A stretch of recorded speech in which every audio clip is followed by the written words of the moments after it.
series on the road against the Minnesota Twins. Blue Jays, winners of 3 straight series and 7 of their last 10 games, in a very different spot than they were when the Twins came to them a couple weeks ago. So good to see the Blue Jays turning things around. Kevin Gausman going back out there tonight, and as a manager, that's what you love to see. Trey Savage is back, and George Springer is back as well. Saw Springer return from injury yesterday, and now we will see him get his first start since he went on the injured list April 11th. And what a good landing spot for him, given what he has done in this ballpark over the course of his career.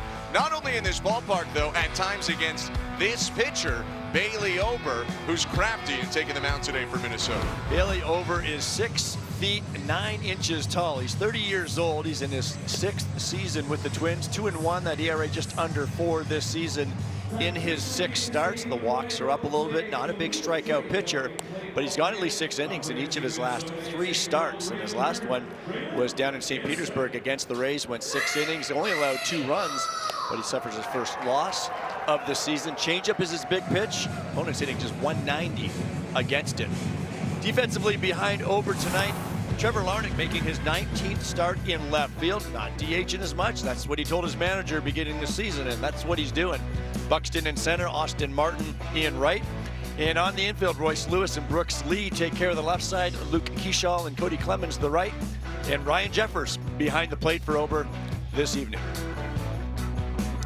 Minnesota Twins beat the Blue Jays in a series when they came to Toronto a couple of weeks ago. They had a nice series after that against the Boston Red Sox, where they won that series as well.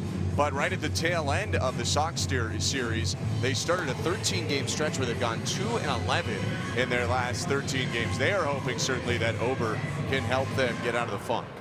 2 teams may be going in different directions, and that's what John Schneider wants to hear. His club winning 7 of the last 10.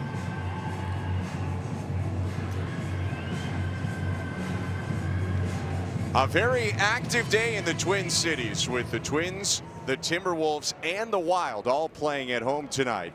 Bailey Ober winds and delivers the first pitch of the day, down and away, ball 1. Get underway at 6:41 local here. It's 9 degrees, cloudy with some wind. Springer smokes one foul, 1-1.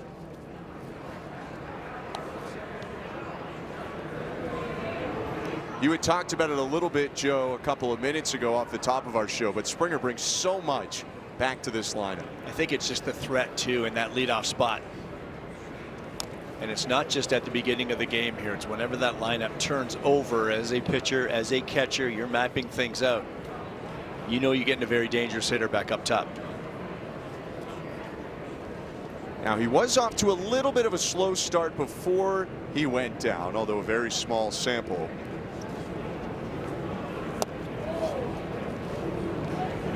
So far, he's seen a lot of breaking balls from Bailey Ober, who's typically fastball changeup, but the last 2 pitches have both been sweepers. And he scorches that one to left field. George Springer is certainly back. He's on with a base hit to start the first. Well, he's got a few different breaking balls, the slider, sweeper, and very occasional curveball. And George stayed on that slider down and away, but he stays on it just enough to line it over the head of Lee at short. That'll get George Springer back over the Mendoza line. And he'll take his lead as Jesus Sanchez comes up. Velocity from Bailey Ober has been down, averaging just under 89 miles per hour, and he's throwing more changeups than fastballs anymore. But you see a lot of secondary pitches from Ober tonight.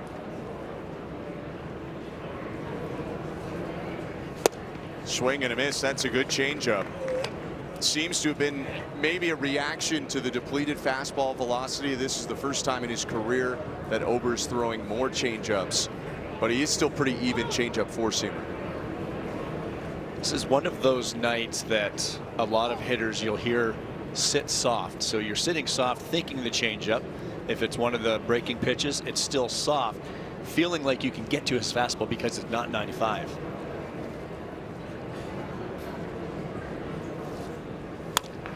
Hit hard right side. Keishall up with it. The second baseman throws to second for one, and George Springer with a bit of a takeout slide there to stop the double play. Sanchez is safe at first. Here comes Vladimir Guerrero Jr., right now the leader in Major League Baseball in batting average, and he's also getting on base a ton, Joe. This is one of the best on-base months of his career. He has been doing a lot of good things in the batter's box, and we keep talking about the power, but I believe the power will come for Vladdy. Just keep getting on base, getting those hits, and sooner or later some will get in the air. Guerrero lifts this one on the infield. First baseman Cody Clemens steps in toward Ober to make the catch. And there are 2 outs. So Jesus Sanchez remains on first as the son of Roger Clemens. Cody Clemens puts away Guerrero. Bailey Ober trying to get out of this inning, and if talking about power, Joe, this guy has been providing a lot of it. Cosmo Okamoto. Swing and a miss. Another good changeup from Ober. And you can see why it's such an effective pitch for the big right-hander. He's 6'9", and he really gets down the mound with that height. Must be a very different look coming out of his hand. At over 7 feet of extension, where he releases the ball down the mound, he's one of the top 25 pitchers in baseball in that respect.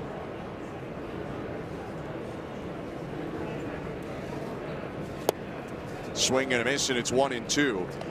You have all these machines these days, the trajects. Is there anything you think that can simulate that? The other thing he does is the arms dropped a little bit more this season, and when it does that, it's giving you a different look as well. So it's just another additive. Off on the pitch, Jesus Sanchez, and he will steal the bag without a throw. It's his first stolen base as a Toronto Blue Jay, and he's in scoring position, smiling as always with 2 down. Took his shot. They perhaps might have something on Bailey Ober, anticipating the breaking ball too. Got a great jump left before he lifted his leg. He can do that a bit. Stole over 10 bases each of the last 2 years. 2-2 is high ball 3. But when you'd ask me that question, but can you simulate it? We've seen the Blue Jays are out early hitting again at 2 o'clock here this afternoon. They can put these machines out to try to simulate that pitcher's release point. With Ober so big and such a lower release point, it's a different look.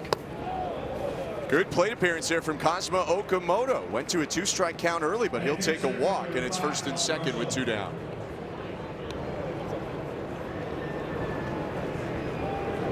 Blue Jays threatening here in the first inning. Couple on for John Schneider's club. Dalton Varsho steps in to hit.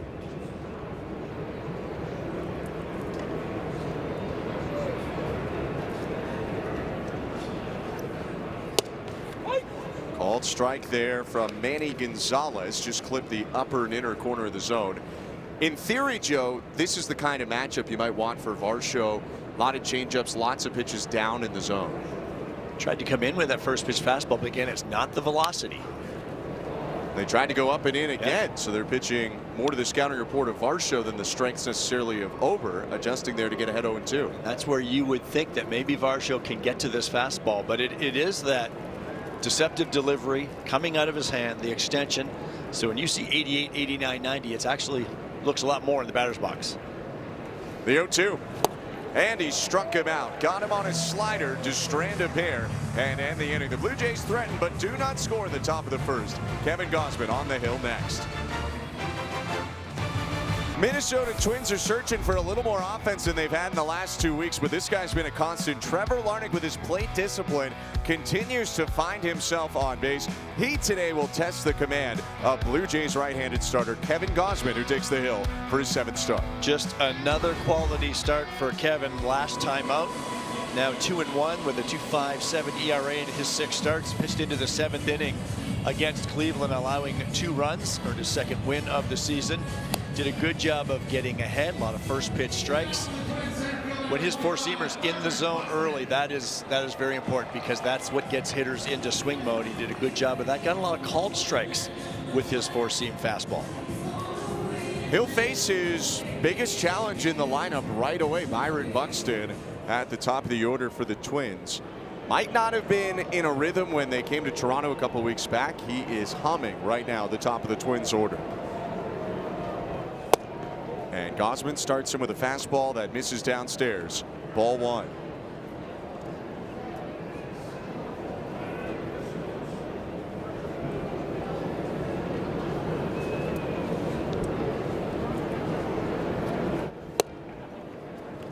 When Gausman was getting those called strikes, what do you think that's a byproduct of, like the called strike he just got right there? Right there, I think hitters are looking for that splitter, and Kevin continues to play that chess match, and he can steal a lot of called strikes with the fastball. Swing and a miss as he goes right back to the splitter after that low fastball, and it's 1-2. And I think that's the pitch for Buxton, because this is a guy that's clearly trying to get the ball in the air. A lot of his hits to the pull side, so if you get a guy in pull mode, you can shake him up with that splitter going down.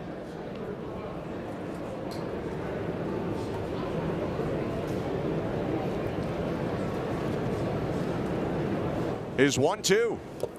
Splitter in the dirt. Good idea. That's exactly what I was thinking. That one was just a little too low. Never really looked good to Buxton. So you've gone back-to-back splitters. Do you triple up? Sure. I think a lot of it has to do with Kevin. This is what he does so well. He adapts. He tries to see what the hitter's doing. That's a fastball hit to right center field on a line, and that will get down past Sanchez. Cut off by Dalton Varsho, but it's going to be a double for Byron Buxton.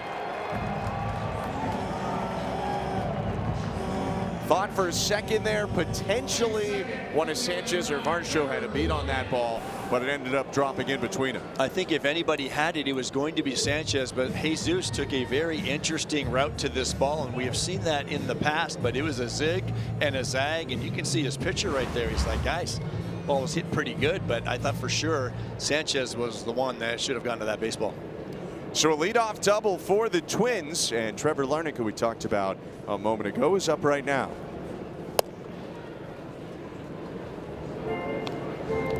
Larnach is one of baseball's most disciplined hitters. He's walking in about a fifth of his plate appearances, which is near the tops in the majors.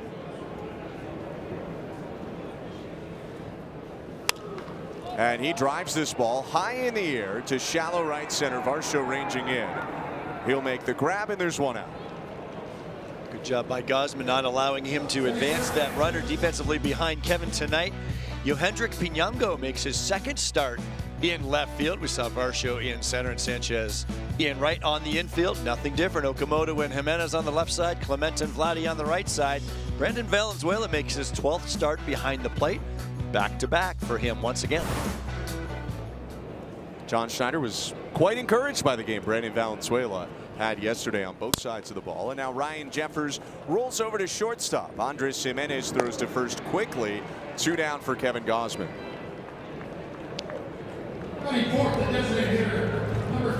One thing Kevin has done with right-handed hitters this season very successfully is the fastball inside, and you see where this pitch is.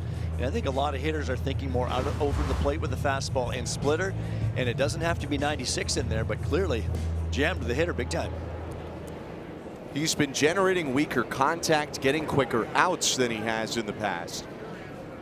Now he's looking to strand Buxton after a leadoff double. The pitch to Josh Bell is low ball 1. Bell, a switch hitter, batting left against Kevin Gausman. Great career numbers against him. 7 for 21 with 2 doubles and a homer.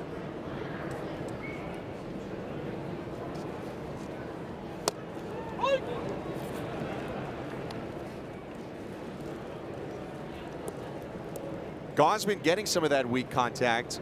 He may not contend for the most strikeouts in the American League like he would have a couple years ago, but he is getting deep into games quick these days in a way that maybe he wouldn't have when he was punching everyone out. And that's a very well-placed fastball to make it 1-2. When you have quick resolutions to at-bats, that's a pitcher's dream. And Jeffers swinging at that first pitch fastball in, it's a quick, easy out, a one-pitch at-bat, and you pile a few of those together, you can really control your pitch count. Stay out there a lot longer.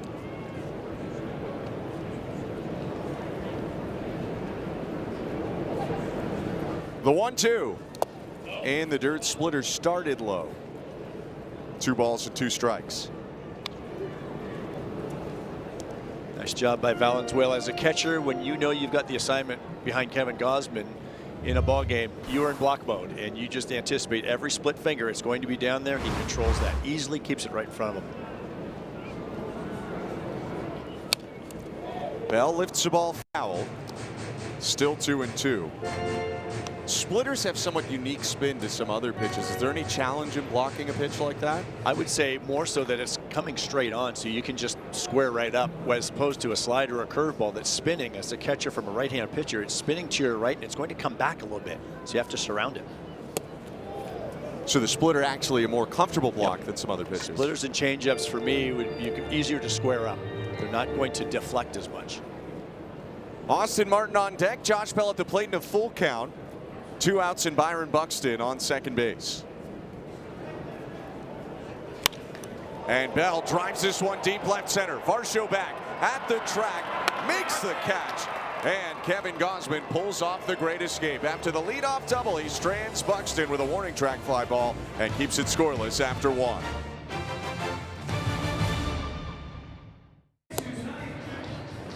Well, with an intentful A swing early in his first inning plate appearance, 3 pitches taken just off the plate, and a line drive single to left, George Springer showed you exactly what the Blue Jays have been missing from him atop their lineup while he's been out with injury. It isn't just the thump and the production, it's the quality of his plate appearances and how that bleeds over to the rest of the club. As you can see here, since Springer and Alejandro Kirk have been out, the Blue Jays have been chasing more, they've been making less contact, and they've been walking left less often. And Springer, remember, this is a guy who led the Blue Jays in pitches per plate appearance last season, just marginally ahead of Kirk, and had the lowest chase rate on the 2025 Blue Jays. That's why the club's hopeful his return will help diversify the lineup and up the quality of those plate appearances. Certainly has so far, as George Springer's got a hit already. And now Ernie Clement leads off the top of the second. And you see George in the dugout right there, the clapping. That's what I was referring to in the open. It's not just his bat. Clement pops one up, first base side foul. Cody Clemens retires him, 1 down. It's not just his bat at the top of the lineup and the threat that he poses. That's all fine and dandy. But it's the fact that he is now back in the lineup. He was there in the dugout sometimes when he's on the injured list, cheering them on, trying to help guys out, doing all that he can. But now it's for real. Like when you're part of it, now he's in it with them. And it's just a different vibe for George, and it's a different vibe for everybody around him. And I think that's what Art's referring to, how what he does at the plate can help all the other hitters around him. And then on just raw numbers, Springer sees a lot of pitches, Kirk sees a lot of pitches. When he's right, Nathan Lucas sees a lot of pitches as Piñango hits a sharp comebacker speared by Ober, and there are 2 down. That was 111 miles an hour off the bat. I know Bailey Ober's got a lot of wingspan, but that's a nice play. Piñango has looked very good at the plate. Big hit yesterday. Anxious to see some more at-bats from him. Nice to see him in the lineup today. 2 quick outs for Bailey Ober and Andres Jimenez up. There were some questions to Derek Shelton today about Bailey Ober's velocity. It's down. It's been a story, but they don't seem to be focusing on it. They're focusing on Bailey Ober being effective no matter how hard he's throwing, and he's been effective even with some reduced velocity. He pitched well again in that last start in Tampa, just gave up the 2 runs, but the other part you can't control if you're not going to score runs. The Rays beat the Twins 6-1. It's the struggling offense. Jimenez lifts one, and Royce Lewis is there. Quick 1-2-3 inning for Bailey Ober. Middle of the second. No score in this one. Blue Jays and Twins in the opener of the series.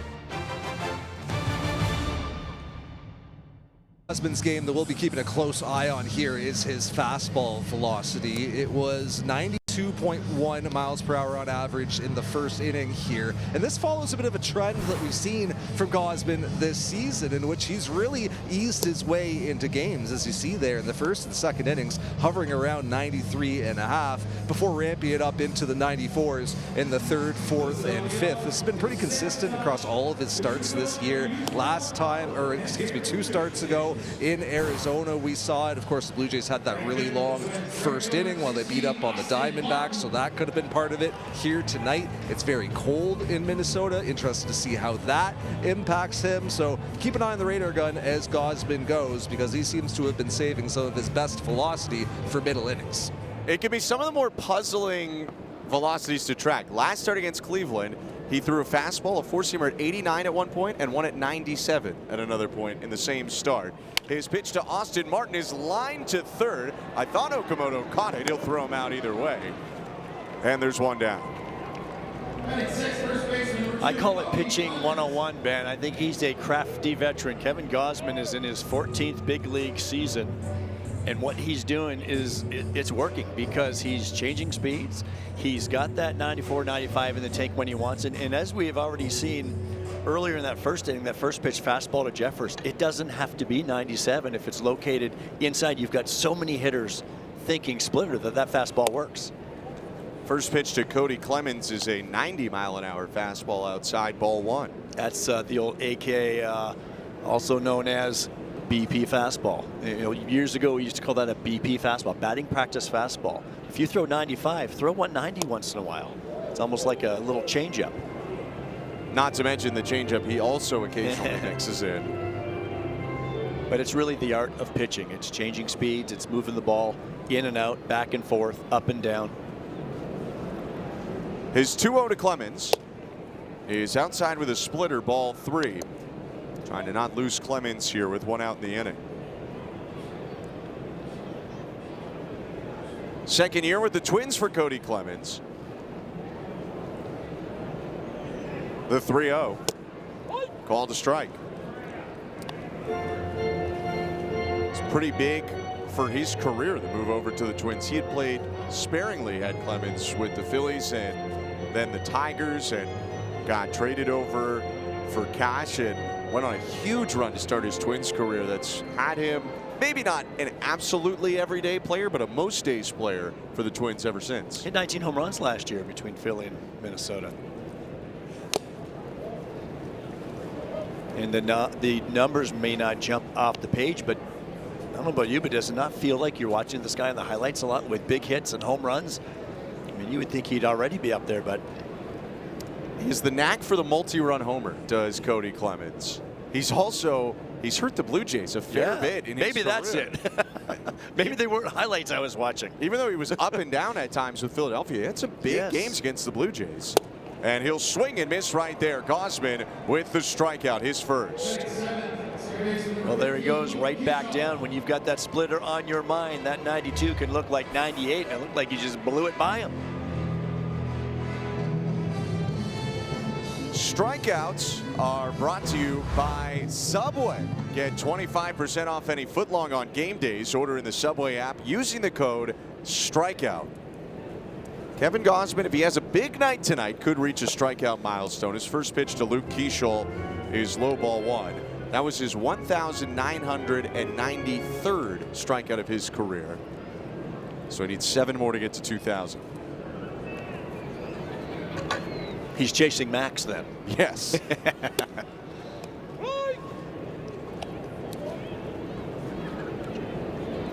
Led the American League in strikeouts when he had 237 as a Blue Jay in 2023. Was a Cy Young finalist that year. Is 1-1 to Luke Keeschel. Is skied out to shallow right. Vladimir Guerrero Jr. going back, but it's Ernie Clement making the catch as Vladdy pretends. And that'll do it for the inning. No score through 2. Kevin Gausman and Bailey Ober pitching well so far.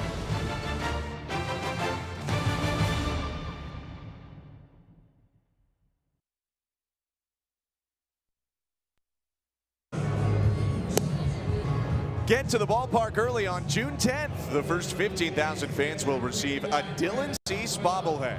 Get tickets now at bluejays.com/promotions. Dylan Cease getting a start in this series. That's a good mustache corner at the back of the dugout right there. Davis Schneider and Dylan Cease. Trey Savage is kind of bringing up the rear in the mustache competition there, but that's all right. I'm Ben Schulman alongside Joe Siddall. Joe, if you had to have one of those two mustaches, which one would you prefer? Oof, I don't think I'd look good in either one, Ben. That's why I'm clean shaven. I feel like you could do kind of the Davis or the Pete Walker handlebar. Oh my goodness. Maybe get that old Tigers jersey on you. Probably look like I should be sitting on a bar stool. Perhaps an opportunity. Pardon me, Brandon Valenzuela up right now. 2-1 count to start the inning.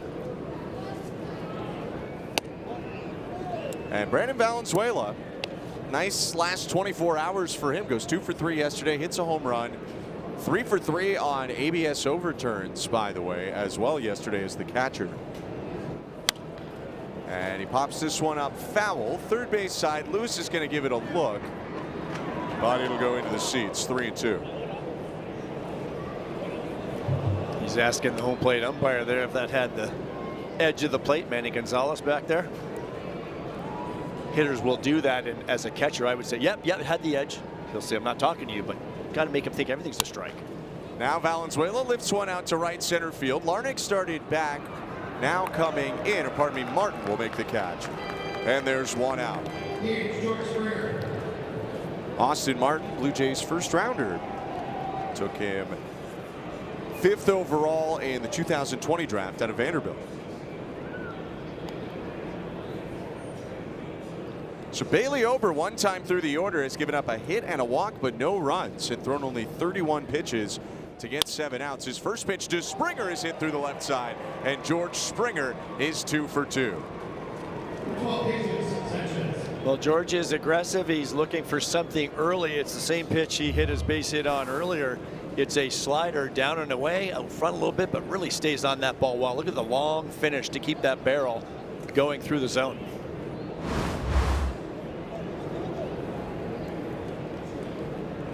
Would not expect with him just returning from the toe injury for the base stealing to necessarily be a big part of the game right now. Obviously, when healthy, he's been one of, if not the best base stealers on the team the last couple of years. Very efficient. Yes.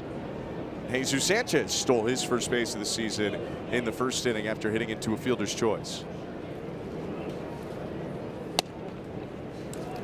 When you look at Jesus Sanchez's first 30 games with the Blue Jays, he's producing the hardest contact on average of his career, and he's hitting balls to the middle of the field more than he ever has in his career.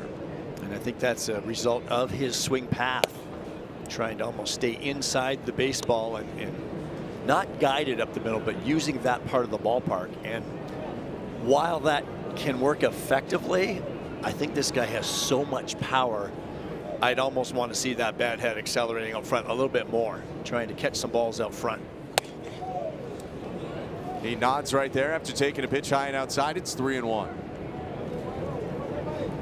He was a hitter that used to get the head out there a little bit more pull mode where he can do some damage, use that bat speed. Big swing there on the 3-1, hit it back foul. Four-seamer at 89, but looked like he was trying to get that one out front. And you see how it got on him, though. It got on him. We see more and more teams. They pitch a lot of these lefties in this Blue Jays lineup similarly. But if he can get the bat head out to that one, it's going to go a long ways. Throw over to first. At least Ober thinks there might be a chance Springer's going.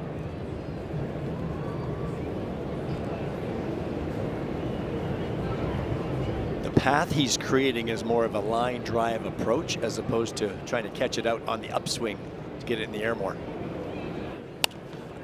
He hits this one high in the air, third base side foul. Lewis calling for it, makes the grab up against the netting. Nice play by Royce Lewis, and there are 2 outs. Well, one of the benefits of playing in your home field is, you know, the distance to the side there, and Royce was sizing it up, and as he got closer he knew the netting was there, the short wall was there, and he played it perfectly. Vladimir Guerrero Jr. back up. He popped up on the first pitch he saw today in the first. The pitch called a strike. You'd rather see that, though, than him swinging at a first pitch that's not a great pitch to hit. Not in his first at bat. He teed off on that first pitch sinker kind of at the top of the zone. That might have even been a potential challenge opportunity.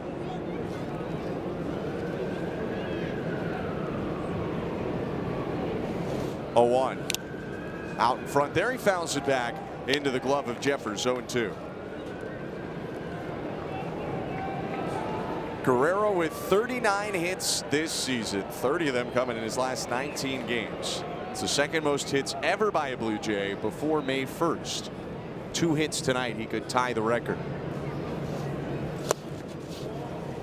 It was 2014 Blue Jay Melky Cabrera who had 41 hits before the 1st of May.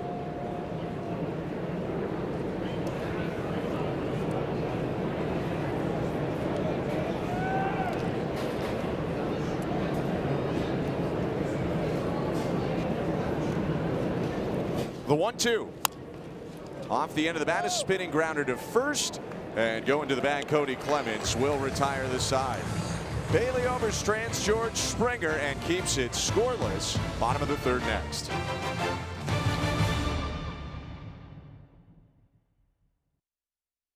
Well, baseball doesn't quite work like this, but we had some fun and took Kevin Gausman's last 12 months and found that since the beginning of May 2025, he's had an awfully nice year. This is over 32 starts. You see there, he ranks 6th in innings, top 10 in whip and WAR, and 11th in ERA across the majors. And that doesn't include at the bottom there the 5 postseason starts with 30 2/3 innings pitched, a 2.93 ERA, and a .91 whip. You know, there could be some hesitance to include Gausman in the ace conversations across MLB. He doesn't really come to the tip of the tongue when you're talking about Paul Skeens or Tarek Skubal, but over the last 12 months, Ben, he really has pitched like one. Yeah, the production somewhat speaks for itself. And Kevin Gausman not only has pitched very well, Arden mentioned the postseason, he's pitched very well in high pressure moments.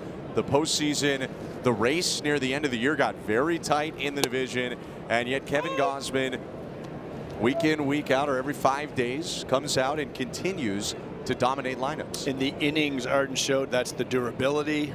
The ERA is the quality, the whip, the walks plus hits per innings pitched. He doesn't walk many, doesn't give up a ton of hits, so there aren't many runners on base. And if there's around 1 runner on base, you're doing pretty well. Brooks Lee just fouled one off the shoulder of Brandon Valenzuela. You don't see a shoulder foul off. He's got that every day.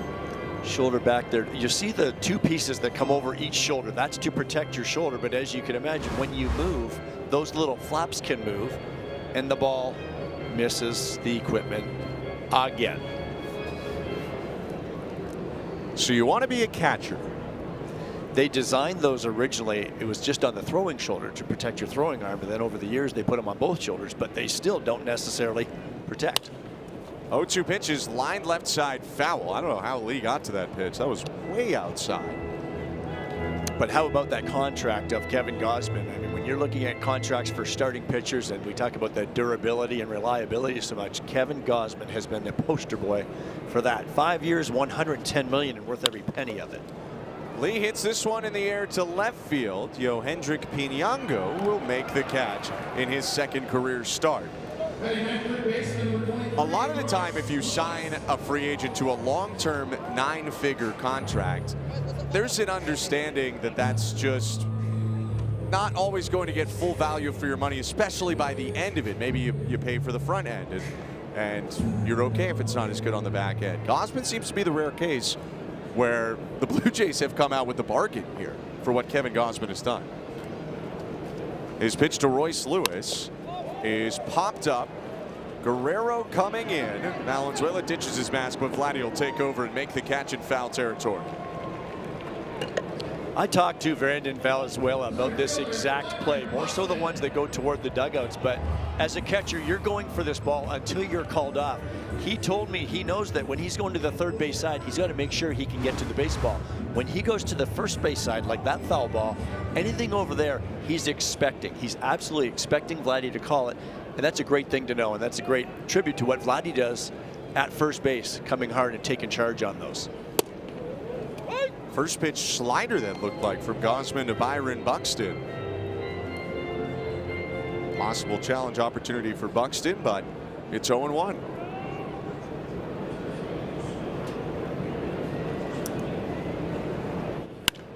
And Buxton slams this one high in the air, center field, but he got under it. Varsho with room to make the catch and end the inning. No score after 3. We'll see if Kazuma Okamoto can change that when he leads off against Bailey Ober next.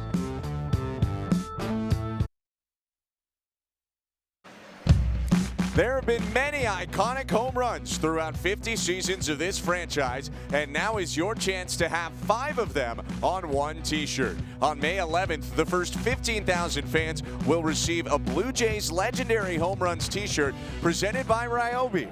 Learn more at bluejays.com/tickets. Blue Jays home run leader Kazuma Okamoto with 5 on the year takes a strike.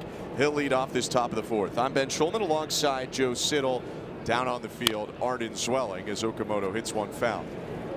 Well, these Blue Jays hitters the second time through are going to have to make that adjustment against Bailey Ober and really think soft, sit soft, really think of that ball getting very deep. Okamoto lifts this one to left. Moving back Trevor Larnach. He'll make the catch. Another changeup again, and that time Okamoto a little bit out front. And I think even especially with 2 strikes, foul that ball into the first base dugout if you have to, if you're a right-handed batter, but you really can't get caught out front because everything's so soft. Got to create your own velocity. Hitting against Ober, who's making his 8th career start against the Blue Jays. And has pretty good results against the Blue Jays in his career. The ERA is just a shade below 4, although they got him for 9 earned runs in 12 innings last year.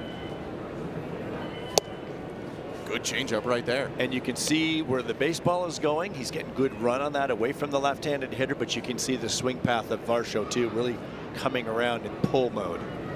1-1. And Varsho pulls this one in the air to right field. That ball is back, and that ball is gone.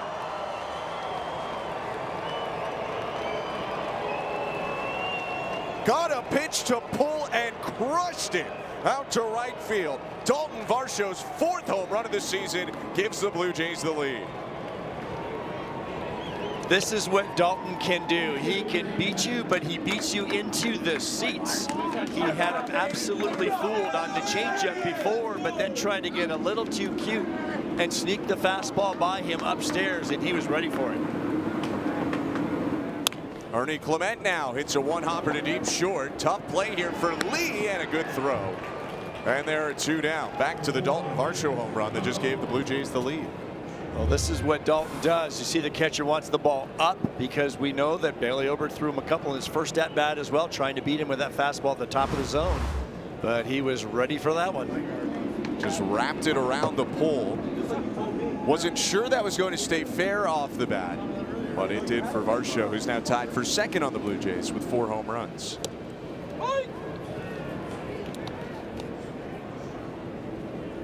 See him talking there with George Springer, his locker mate in the Blue Jay clubhouse as well. As Pinyango smacks one foul left side 0-2. Well, things are going right for this guy. He might be able to hit some balls like that too. Very violent left-handed swing from Pinyango. And yet he pairs that, or at least did at AAA last year and AA, with some good plate discipline. He walked 70 times between AA and AAA last year. Good job laying off that changeup. Lays off that one as well. Good to see young hitters when they're called up having plate appearances like this where they're not chasing too much, seeing the pitch. He certainly knows what Ober has to offer. And from 0-2, he's worked the count to 3-2 by not chasing.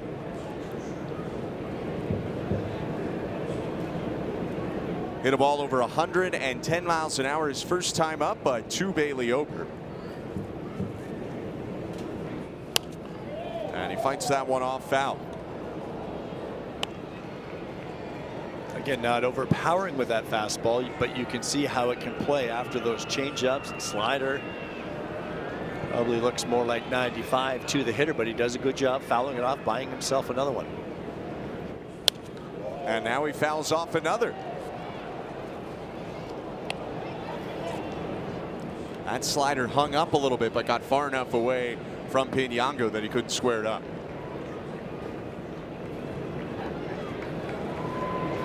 Eighth pitch. Down and in, ball 4. An 8-pitch walk for the rookie to keep this top of the 4th going. Really good plate appearance right there by Pinyango. He fouled off a bunch of pitches, stayed alive, and you keep working that pitcher, and eventually Ober cannot execute that changeup. I don't know if you saved that baseball, but it's his first major league walk. I don't think so. No, I would guess not. Hits and homers, I think. Maybe the first RBI, he got that recently. Andres Jimenez takes a strike 0-1. You have your first hit, first homer? Those are the two I have. First hit, first home run. First hit was Frank Tanana of the New York Mets at the Big O in Montreal. First home run off of Jeff Facero at Tiger Stadium. See how I said first home run? Only home run. Hey, that's, I wasn't going to say it. You're like a walking baseball reference. I can't get anything past you. Well, we know each other, so I've been on your page a couple of times. Probably didn't last long, did it? Didn't take you long to get through that. Caught a lot of guys stealing, I'll tell you that. 1-1 pitches outside, 2 balls and a strike. Andres Jimenez popped up to third base his first time up. He, along with Pinyango before him, are working Bailey Ober a little bit, who's still been efficient today, but his pitch count's starting to climb. Good changeup, though. It's been nasty all day. Such a good pitch, especially when you can throw it when you're behind in the count. 2-1 to the hitter. Probably thinking fastball, but that again is an example of this Blue Jays lineup.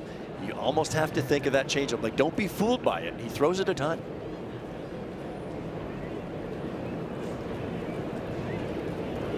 His 2-2. There goes Pinyango, and the pitch is hit well on a line out to center, but Buxton back to make the grab and end the inning. The Blue Jays strike first in this one, though. A 4th-inning home run for Dalton Varsho, his 4th of the season, and it's 1-0 Blue Jays in Minneapolis.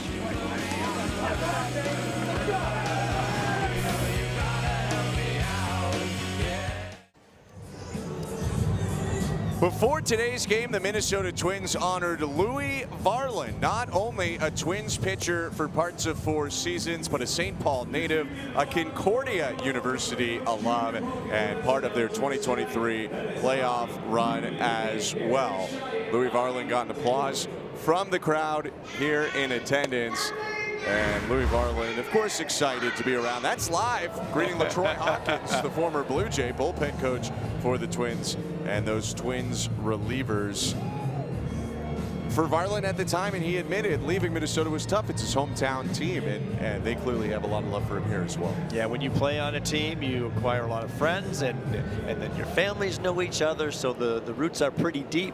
Tough move for Louis, but one that worked for him, certainly worked for the Blue Jays, and will be working for years to come the way he's pitching.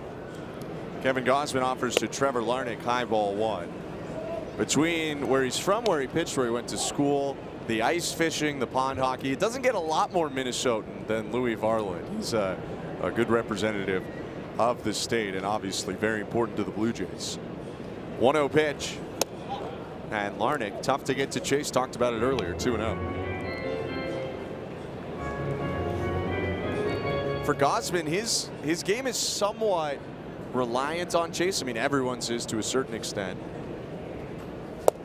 And he gets a swing and a miss right there. How can he convince a hitter like Larnach to swing at pitches out of the zone when Larnach's hardly doing that? It's so tough, but his splitter looks like his fastball. And as a hitter, he's sitting 2-0 right there, I'm sure, sitting fastball. And that thing looked like a fastball all the way till the very last split second. Fastball outside, 3 balls and a strike. See that fastball getting away from him a little bit arm side. We saw it earlier a little bit too with the splitter. Kevin wants that splitter more straight down. That's the ideal pitch. Woo! By the way, earlier Arden mentioned the velocity. It's still around 90 to 92 for Kevin Gausman on the 4-seam fastball right now, but cooler temperatures. He has touched 95.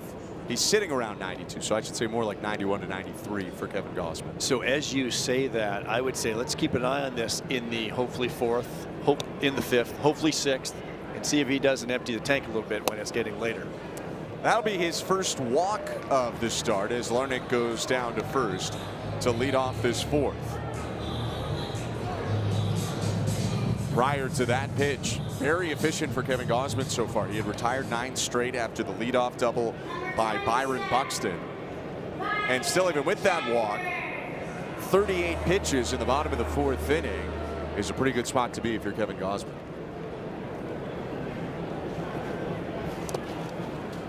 Pitch in the dirt to Ryan Jeffers. Valenzuela getting on top of that one. He'd love to, Kevin Gausman, due to Ryan Jeffers, what he did the first time. He got him to ground out right to the shortstop, Andres Jimenez, by driving a fastball in on his hands. Kevin, not necessarily known as a ground ball pitcher, but he can get his fair share, especially with that good movement on that splitter going down. Maybe get Jeffers to pound one into the ground. Swing and a miss on a great splitter, 1-1. You can see that movement I'm talking about down. That one started away, came back a little bit, but a lot of vertical movement.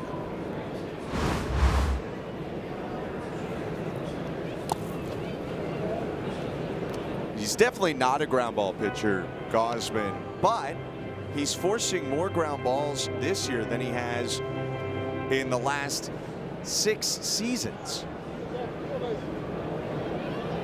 And almost half of the contact that he's generating is on the ground.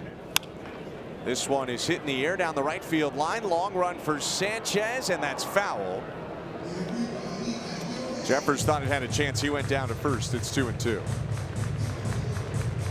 There are a few pitchers on the Blue Jays staff. I was a little surprised to see Gausman, even like Dylan Cease, Jeff Hoffman, Louis Varland, guys that are more fly ball type pitchers that are getting more ground balls, and different reasons I think for each one of them. I think with Cease, he's throwing so many pitches now. You know, hitters used to just be able to sit on maybe four-seam fastball and slider, so you pick one of those and you can probably get it in the air okay. But with all of the different weapons that we're seeing from him now, he's got the curveball, the sweeper, the changeup, that it's tough for hitters, and probably get a lot of those fastballs deep too. 2-2 pitches hit on the ground, foul. That's an example of a fastball getting deep on a hitter. When it gets deep, you're hitting it literally on the downswing of the bat, of the path. So it's right into the ground. The runner on first base, Trevor Larnach. It's been a long start to this inning for Gausman. 6 pitches to Larnach, and now he'll offer his 6th to Ryan Jeffers.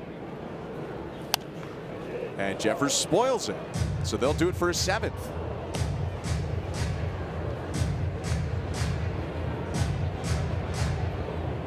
You gotta like this if you're Derek Shelton. You're trying to get Kevin Gausman out of there ASAP.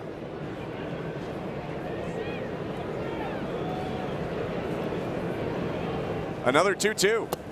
Check swing, and they'll appeal to first, but it was kind of a half-hearted appeal by Valenzuela. 3-2.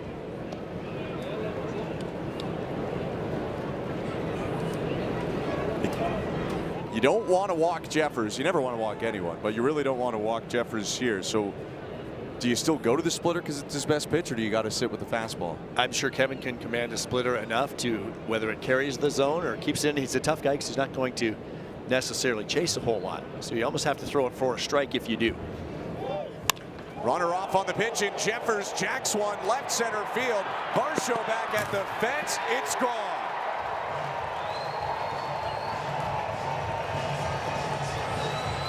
Fourth of the year for Ryan Jeffers as the Twins respond with a homer of their own to take a 2-1 lead.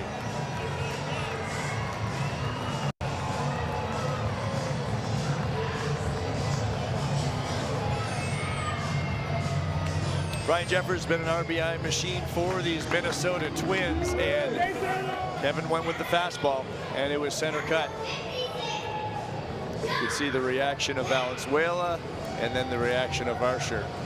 There's no more real estate left. Gausman looking to shake it off and reset as he takes on Josh Bell. Still nobody out here in the bottom of the 4th.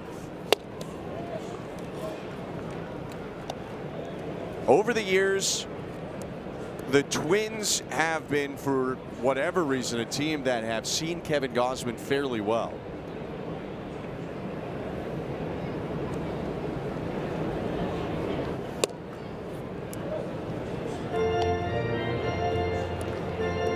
Gausman in 14 career starts against the Twins in the regular season with an ERA around 6.5, although both of his last 2 starts here against Minnesota have been good.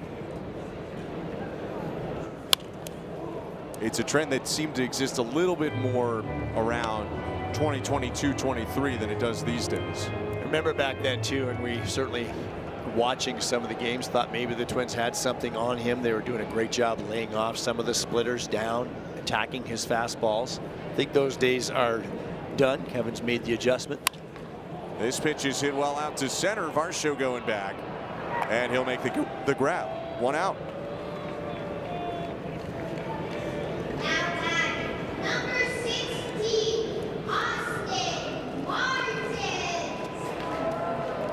Gausman's still pitching well. Yes, a 2-run homer, but he's allowed only 2 hits thus far and still pitching efficiently as he tries to continue to work through this 4th.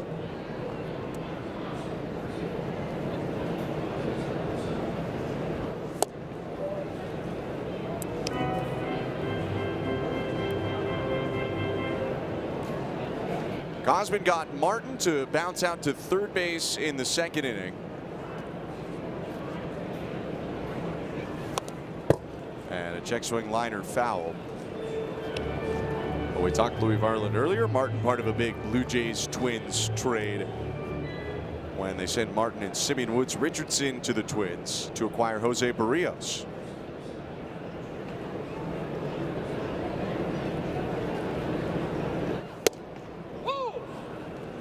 We got a Barrios update today from John Schneider that he's throwing his bullpen in between starts with the Buffalo Bisons. They've not yet determined where his next outing will be after starting on Tuesday for the AAA club.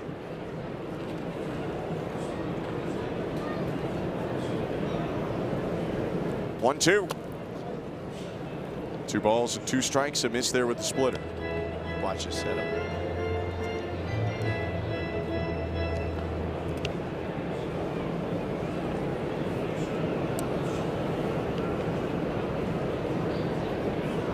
The 2-2 is rolled over foul.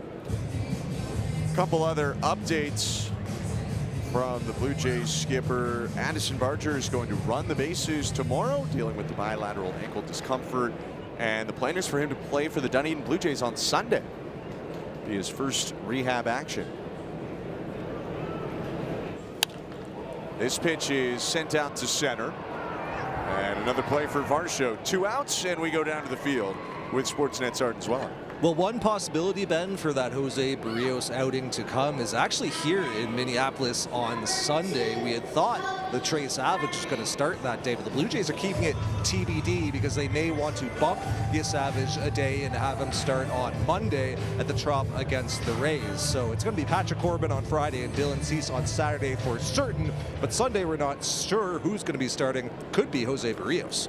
That would be a kind of regular start in terms of 4 days in between. Then on the 5th day, Barrios making the start on Sunday as Cody Clemens takes a strike. It would be nice to see Addison Barger's bat back very soon, and might not take a real long time once he gets playing in a couple of games. Some positive developments on Barrios, on Barger. Alejandro Kirk will be throwing tomorrow for the first time. Shane Bieber is continuing his mound progression, has not faced hitters yet, although the words John Schneider used, paraphrasing slightly, is he's starting to speed up that progression once May rolls around. Nathan Lucas has gone to Dunedin, where he's starting to work with the folks at the player development complex. And Max Scherzer, who's back in Florida, is going to meet the team in Tampa Bay. Still a lot going on, but some positive momentum in terms of the injury front for the Blue Jays.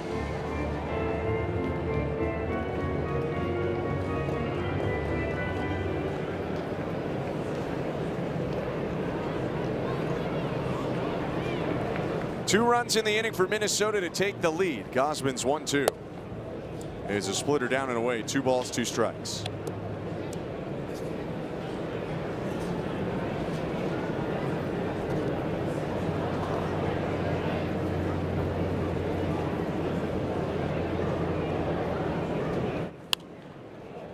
Clemens hits it foul. And it's still 2-2. We talked about him hurting the Blue Jays at times in his career. Even though he's been up and down from AAA over the past couple of years, Clemens has homered against Toronto each of the last 3 years, driving in 11 runs in 14 career games against the Blue Jays. And now he has a good take low on a fastball. Gausman spins away in frustration. Full count. Looks like they tried to come inside more on that one. And anytime they try to come in on those lefties, that ball of his naturally comes back arm side. Missed down, but much more over the plate.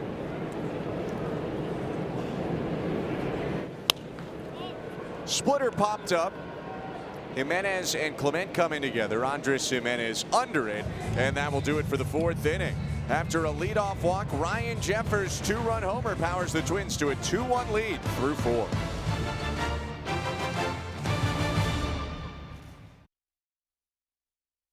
Keep their season alive. Game 6 coverage begins at 9:30 Eastern, 7:30 Mountain with Hockey Central. There's playoff hockey going on in Minneapolis right now. You can catch that on SportsNet 2. Minnesota Wild are leading the Dallas Stars 1-0. They threw it up on the big screen here when Quinn Hughes scored the first goal of the game for the Wild. They're looking to get some very belated revenge on the Stars for leaving town and going to Dallas. First pitch to Brandon Valenzuela is outside, ball 1. The old Minnesota North Stars. Yes.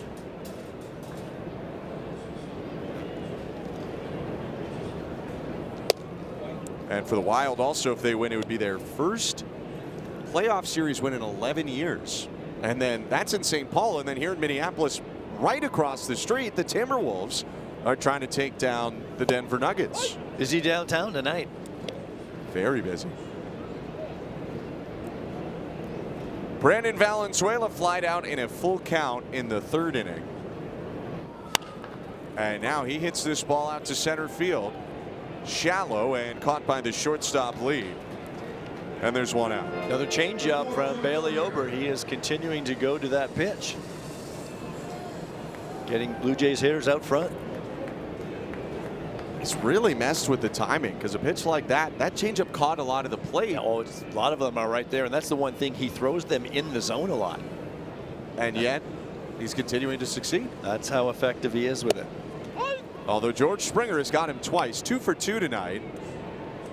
And Springer, if you go back to last year, is 6 for his last 6 off Bailey Ober, 3 of them being home runs.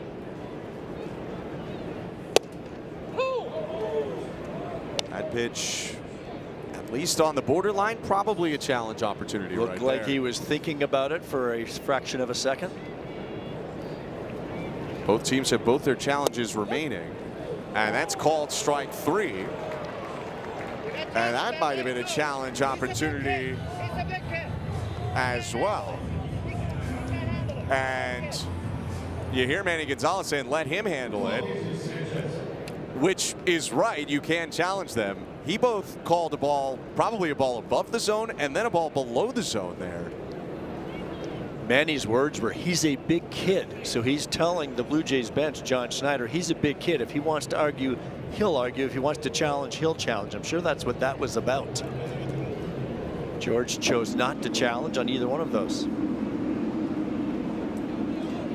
For Bailey Ober, his 2nd strikeout of the start. And he's pitched to Jesus Sanchez. And you know, if you're George, and you can see on our monitor there that both teams still have their ABS challenges next to the team name, George could be not sure of those calls, but I would say it's more so, it's the 5th inning, it's a 2-1 game. We might have more important things going on later, so very unselfish by George to maybe wait this out.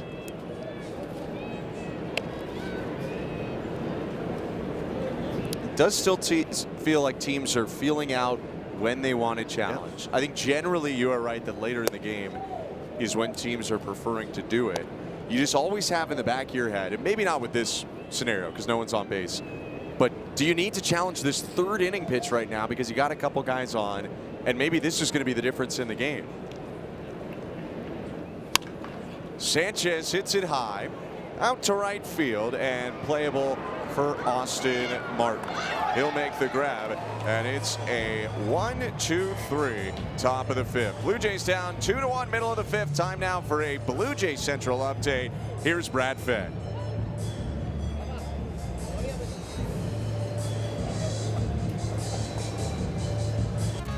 Celebrate a Blue Jays legend with the Roy Halladay replica retro jersey giveaway. On Monday, June 8th, the first 15,000 fans will receive a retro jersey honoring Doc, one of the greatest pitchers in franchise history. Buy tickets now at bluejays.com/promotions. Kevin Gausman looking to bounce back after giving up 2 runs in the 4th inning. Faces Luke Keschall and the bottom third of the order here in the 5th. I'm Ben Schulman alongside Joe Siddle. Arden's welling down on the field. Thank you so much for joining us tonight. And Keschall will ask for time. Granted by Manny Gonzalez. Luke Keschall hitting the top third of the Twins order for a lot of the year, but he has struggled, and so they have him now in the bottom third. He'll ground one to short, picked up between the ankles by Jimenez, and there's one down. One of those rare sliders we'll see from Gausman. He likes to use that on occasion against those right-handed batters, just to have something going away from them, and gets a struggling hitter out front to roll it over. I know we talked about how he's not really a ground ball pitcher. That does feel like a ground ball pitch for sure. Any pitch that's going down or the breaking pitch is going away, you get hitters out front and they're already toward the end of their swing, rolling over. Brooks Lee pops one foul behind home plate. It's 0-1.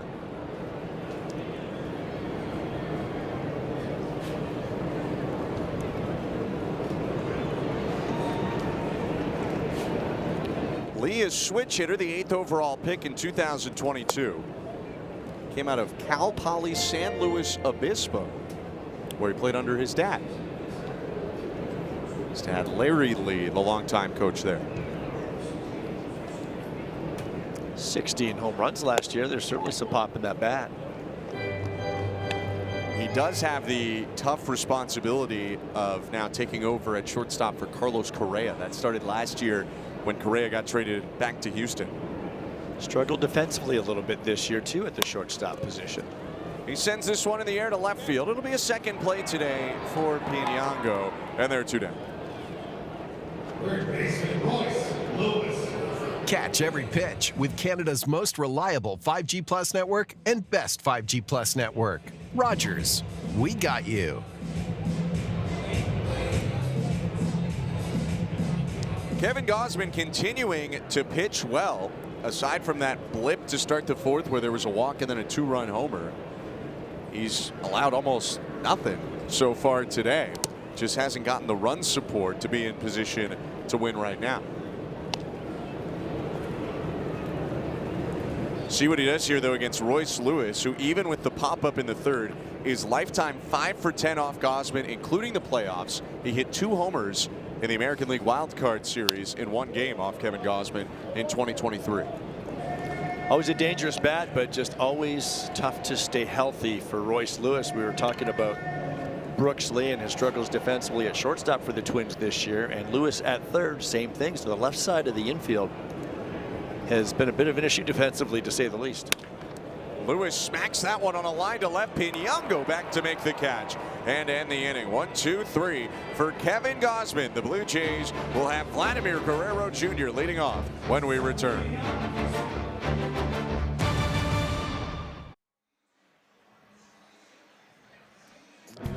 Are you a Rogers customer? It's Canada's winning inning. When the Blue Jays get a hit in this winning inning, you could win amazing prizes courtesy of Rogers Beyond the Sea.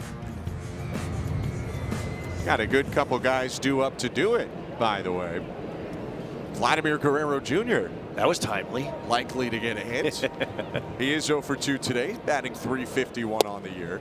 And he'll take a strike, and then Okamoto and Varsho to follow as the Blue Jays try to come back. Now, does Vladdy take a first pitch fastball right down the middle if he's looking for it?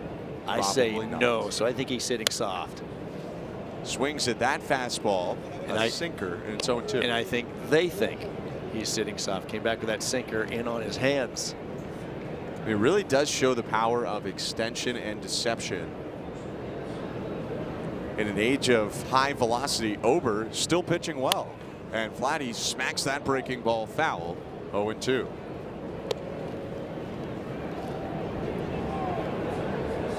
The average right-hander throws harder than 95 miles an hour this year. Yeah, this is a very unique pitcher you're facing. Number one, the velocity's not there. Number two, he throws a ton of these changeups. Looks like Jeffers wants it up. 0-2. It got up, but Vladdy got his bat to it. Maybe not high enough there. I wonder if they were having a little pitch comm issue there, and then the clock was going down, so they thought they better just go. Jeffers went and set up away.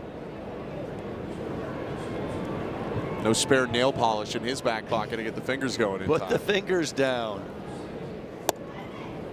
Pretty good pitch right there, but a good take from Guerrero on that changeup that didn't quite come back to the corner. Usually when Vladdy's taking pitches like that, he's seeing it really well. The 1-2. Broken bat grounder up the middle. The shortstop Lee has time, and there's one out. Well, here it is again. This is a fastball. It's just a sinking fastball at 89. Inside on Vladdy, and we've seen fastballs do this to him, and I think he's just one of those where he's getting his hits on fastballs, but there's not a whole lot of damage. Taking his hits and trying to do more of the damage on the off-speed stuff. So sitting soft, that fastball can get in on you. And I know I said earlier he's not overpowering, so you can still get to the fastball, but clearly when it's located well with movement, not always the case. Good slider to Kazuma Okamoto. That was the 80th pitch for Ober, by the way. He threw 83 in his 6-inning start against the Rays last time out.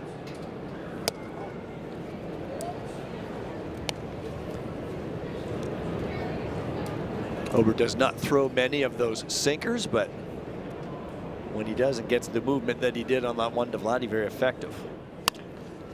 On the ground left side, picked up by Lewis, and he'll throw overhand to get Kazuma Okamoto. More contact on the ground for Bailey Ober, who's one good pitch away from getting through 6 innings. Now the only snag for Bailey Ober is he's going to have to go through Dalton Varsho to get through 6 innings, and Varsho hit a towering home run to right last time he batted.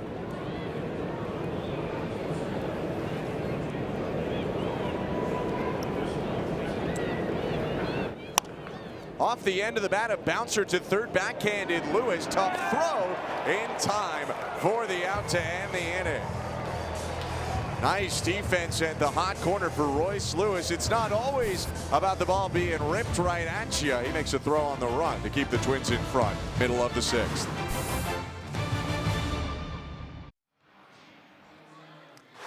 If you're a fan in Alberta, New Brunswick, Nova Scotia, or Ontario, this is your chance to win a jackpot projected to go over $2 million and already over $1 million. Projected to go to $2 million by May 13th.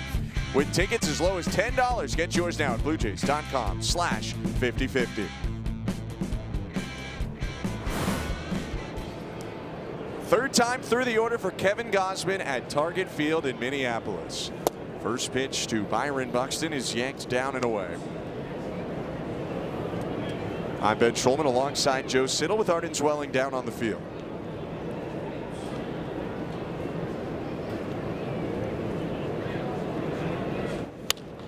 Buxton launches out to left field. Pinyango back at the track at the wall. It's gone.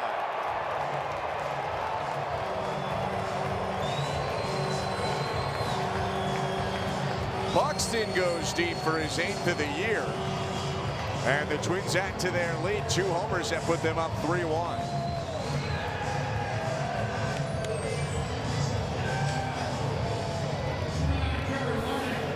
There's this fastball inside. We've talked about how it's been fairly effective at times. This one just 90 miles per hour, and Buxton gets to it. Remember before his first at bat tonight, Ben?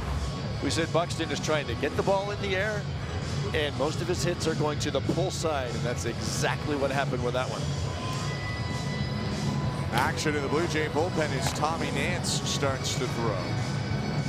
Kevin Gausman's going to have a conversation on the mound with Brandon Valenzuela.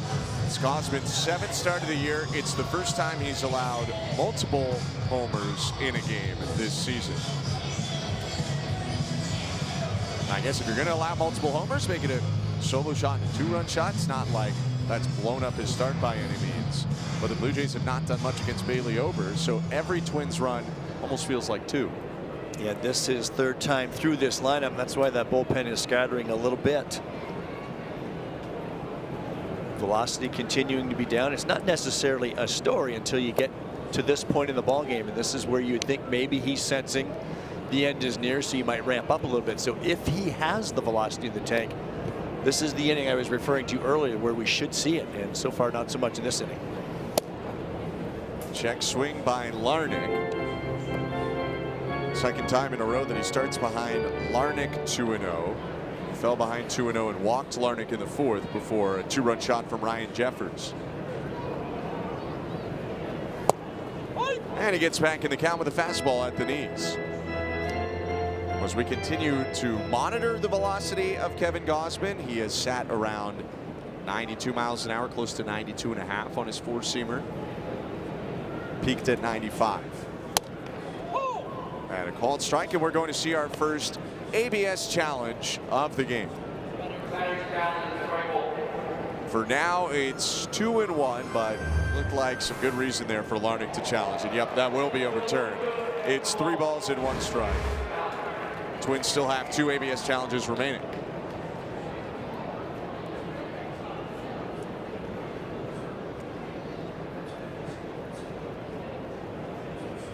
The 3-1 in the dirt, ball 4. Second walk of the game for Larnach, one of the top walking hitters in all of baseball.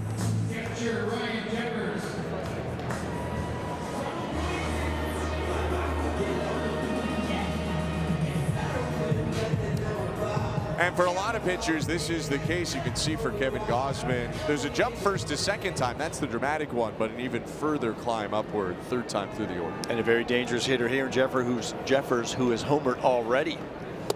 And you wonder if that's got a little bit to do with that velocity being down this year as effectively as he has pitched. Get that third time through, top of the order, the better hitters might be getting to him a little more often.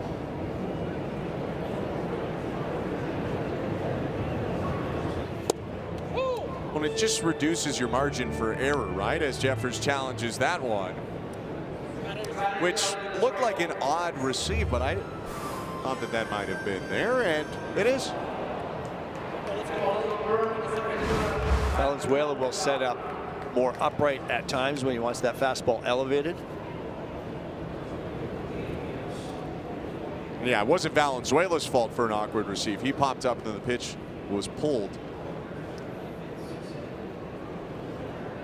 Now Gausman's 0-2. Down, and it gets away from Valenzuela to the backstop. That'll allow Larnach to get to second. Remember earlier you had mentioned which one's the easier to block. The splitter will go straight down. You can square it up easily. With the slider, you have to go with it.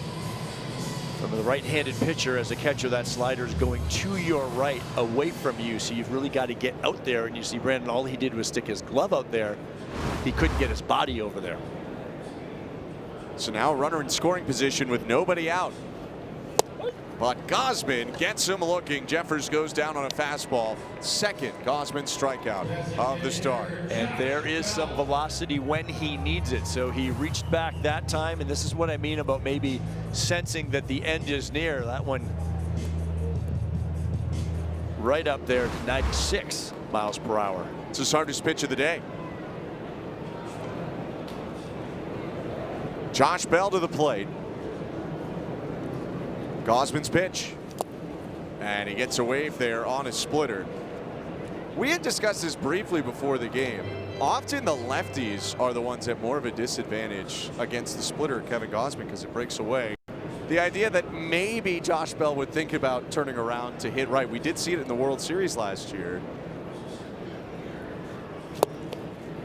Swing and a miss there by Bell. And it's no balls and 2 strikes. If I'm not mistaken, it was Tommy Edman that took an at-bat. Even though he's a switch hitter, he hit right-handed against Gausman. And I'm guessing it could have a lot to do with Josh Bell, but Kevin's been really tough on right-handers this year. So maybe you're just asking for more trouble. Block there by Valenzuela. Scoops it up from in between Bell's feet. Could hear Kevin saying, That a way to go, Valley. So he knows he wants that blocked, and he does. And there's that splitter more right in front of you. And especially from that one knee stance, the ball's right in front of you, just square up. The challenge is the ball to your right or left, like we saw that slider scoot away.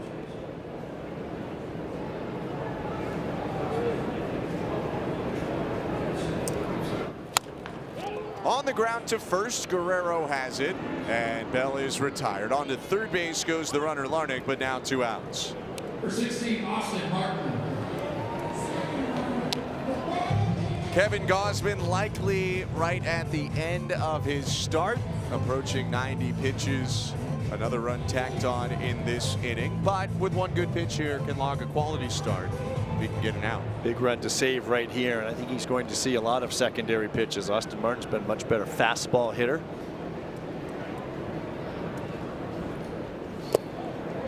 There's a splitter to start it, 1-0. But the other thing he does is he's very disciplined. Not going to chase a whole lot. Take his walks, does not strike out much. So he gives you a tough AB. Started this year as a platoon guy more for lefties, but it feels like he's growing into a bigger role with the Twins.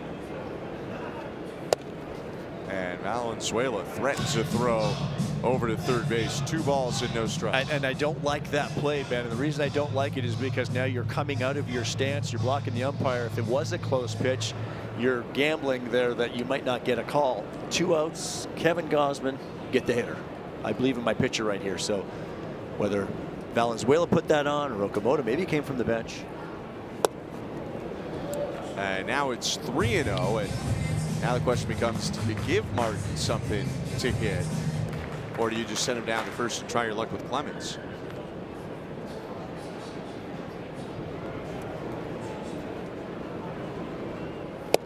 Went after him, and it's a strike to get back in the count.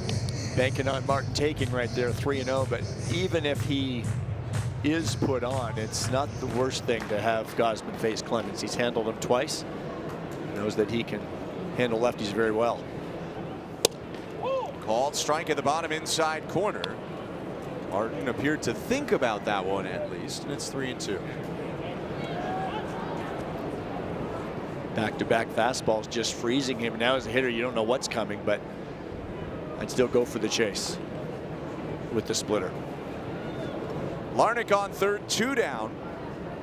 And Gausman's payoff pitch is lined up the middle over the leap of Clement. Down in center, a base hit. Coming home to score, Larnach on an Austin Martin RBI single that makes it 4-1 Twins. He is just much better against fastballs. The only pitch he's going to hit to hurt you is the fastball. They went with it instead of going to the splitter, and that's the last pitch Kevin will throw tonight. By a couple of inches over Ernie Clement's glove, Kevin Gausman misses out on completing 6, and that will do it for his start. Tommy Nance entering for the Blue Jays. He'll warm up, and we'll be back in a moment.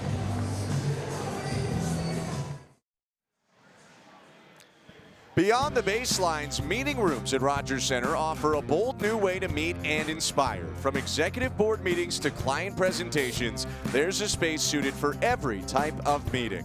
Take your next meeting beyond the office and bring it to the ballpark. Visit bluejays.com/meetingrooms. Tommy Nance on for the Blue Jays, his 14th appearance of the season. He'll try and finish off this bottom of the 6th inning. Enters with a runner on first and 2 down. Big righty's pitch to Cody Clemens is a breaking ball for a strike, 0-1. That's the curve for Nance. Pairs that with a slider and a sinker. Last year he was more slider than curve. This year he's more curve than slider. See that curveball more to left-handed batters, the way it's breaking more straight down. The slider against righty is breaking away from them. He'll check on the runner at first, Martin, who has swiped 3 bags this year, although he's also been caught 3 times. Yeah, he's one of those 50-50 guys, but Tommy Nance with that slow delivery, he might be one that you take a shot with. 0-1, and there he goes. Pitch is down and in, a ball. The throw to second, a little high and wide. And Martin is in there with his 4th stolen base of the year. I'm not sure any throw was getting him on that one. No, but this is what we're going to see. Opposing base stealers take advantage of that delivery from Nance, and unfortunately for Valenzuela, it was a breaking ball far to his right, so it takes you a little longer to get to it. He did everything he could, but you can see that throw tails on him because he had to rush so much. Body gets out ahead of you. If you're running on Nance, it's about a 60% bet you're running on a breaking ball. And a big leg kick. Swing and a miss there as he goes to the fastball. Pardon me, it's 1-2.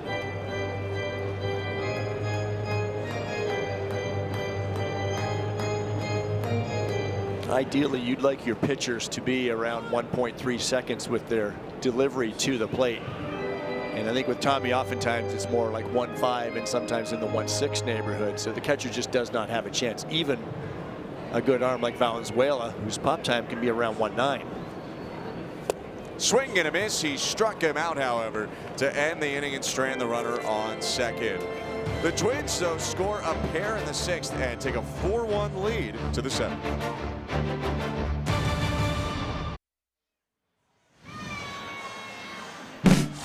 Baseball can be a funny sport, and if you look back 1 year ago today, the Toronto Blue Jays are not in a very different position than they are right now. They're tied for 3rd or 4th in their division. They're 14-16. Even if you get a little bit more granular, like their swing rates and their chase rate and their quality of contact, a lot of things are similar. I guess the big difference is they weren't necessarily dealing with the sheer magnitude of injuries that they are to start the year this year.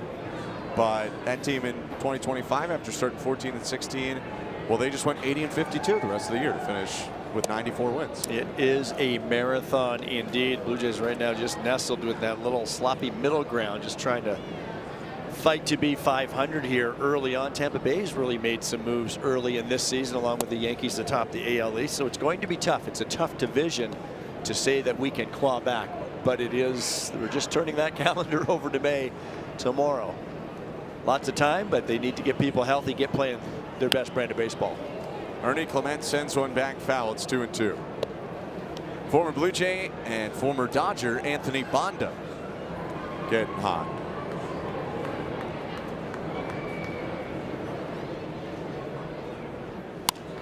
Clement lifts one to left center field, charging Buxton. He'll pull up. It's down for a base hit. Ernie Clement starts off the 7th the right way as the Blue Jays look to claw back into this game. Good guy to get things going. Just a little soft serve into shallow center field out front of that off-speed pitch. Talked so much about Ernie looking to pull a fastball. That's his approach. If he's got a secondary pitch, whether it's a breaking pitch or changeup, he may be out front. Those are little accidents, but those are good ones that drop in shallow center field. You make a lot of contact, you're going to end up getting a couple of hits. Now Jeffers will go talk to Ober. Wasn't sure Ober was coming out for this inning. His longest start of the year is 6 1/3, so 1 out more than he has right now. And in that start, it was April 19th against the Reds. He threw 102, so he's thrown more pitches than 88. But he does give up a hit right away to start this inning in a very low hits game. It's the 4th hit for the Blue Jays, and there are also 4 hits for the Twins in this one. And there we go. So he will not match that 6 1/3. That is his season high from April 19th. Derek Shelton out to take the baseball, and it's going to be a pitching change for the Twins. Anthony Banda emerging onto the diamond. The Blue Jays are trailing with a runner on base in the 7th.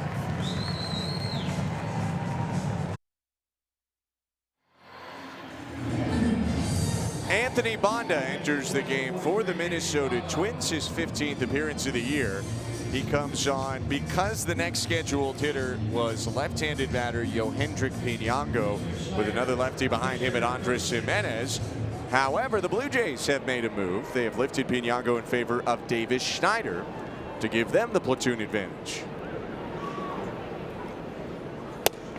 First pitch fastball, and Davis getting out of the way loses his helmet. Might have been surprised by that because Anthony Banda has thrown about 50% sliders, the pitch he perfected with the Dodgers that helped him break out for LA and win 2 World Series. A lot of sliders, 4-seam fastballs. He'll sink it a little bit to those righties, averaging just around 94 miles per hour with that fastball. Blue Jays saw Bonda not only in last year's World Series, Addison Barger hit that pinch hit grand slam, but they saw him on the 10th of April in Toronto. He gave up 3 earned runs in an inning and 2/3. Varsho homered, RBI doubles from Clement and Springer as well that day. And a called strike. Davis appeared to think about that one. It would have been borderline, it seemed, in terms of the inside edge. It's 2-1. Well, we can see what would have happened. Wow, probably a ball, but not by much.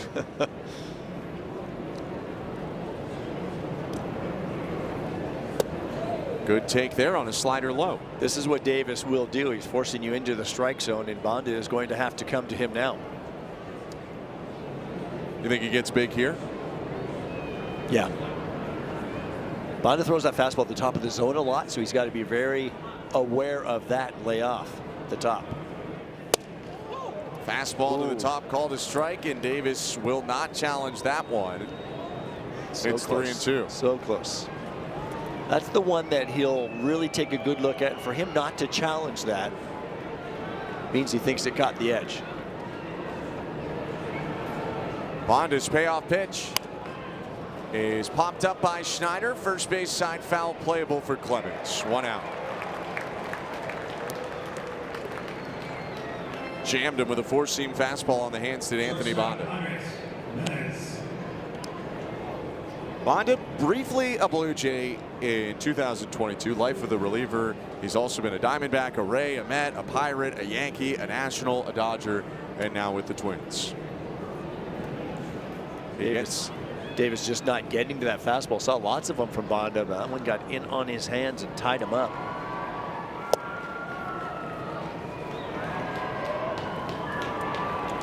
Now it's left on left with Andres Jimenez. Hitless today, but off to a nice start to the year. 272 batter, 3 home runs, and 16 RBIs.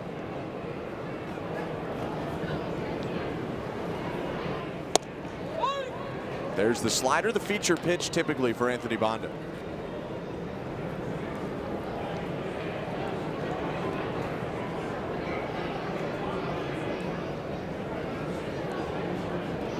With Clement on first, the 1-1. Swing and a miss, slider again.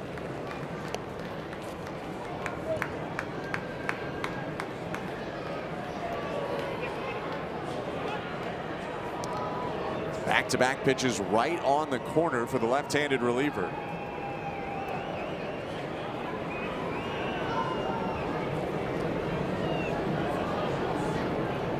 And now is 1-2. Popped up by Jimenez, third base side foul. This one potentially playable for Lewis, but he dives and cannot make the catch. And I think a lot of people in that Twins dugout holding their breath, given the health history of Royce Lewis, a lot of lower body injuries as well. Good to see him walk away. He was most recently on the injured list from April 10th to 21st with a knee sprain. You got to appreciate a guy who's been taking a beating like that really his whole career, willing to put his body on the line even if you don't necessarily want him to. That's a tough one to watch if you're Derek Shelton in that first base dugout, that's for sure.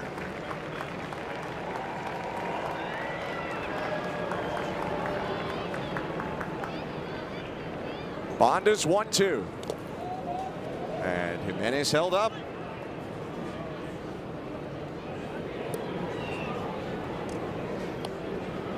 Well, not only did Andres hold up, Ryan Jeffers saved 90 feet there. Able to corral that ball, keep it in front of him, and keep the runner at first base. That was out there too.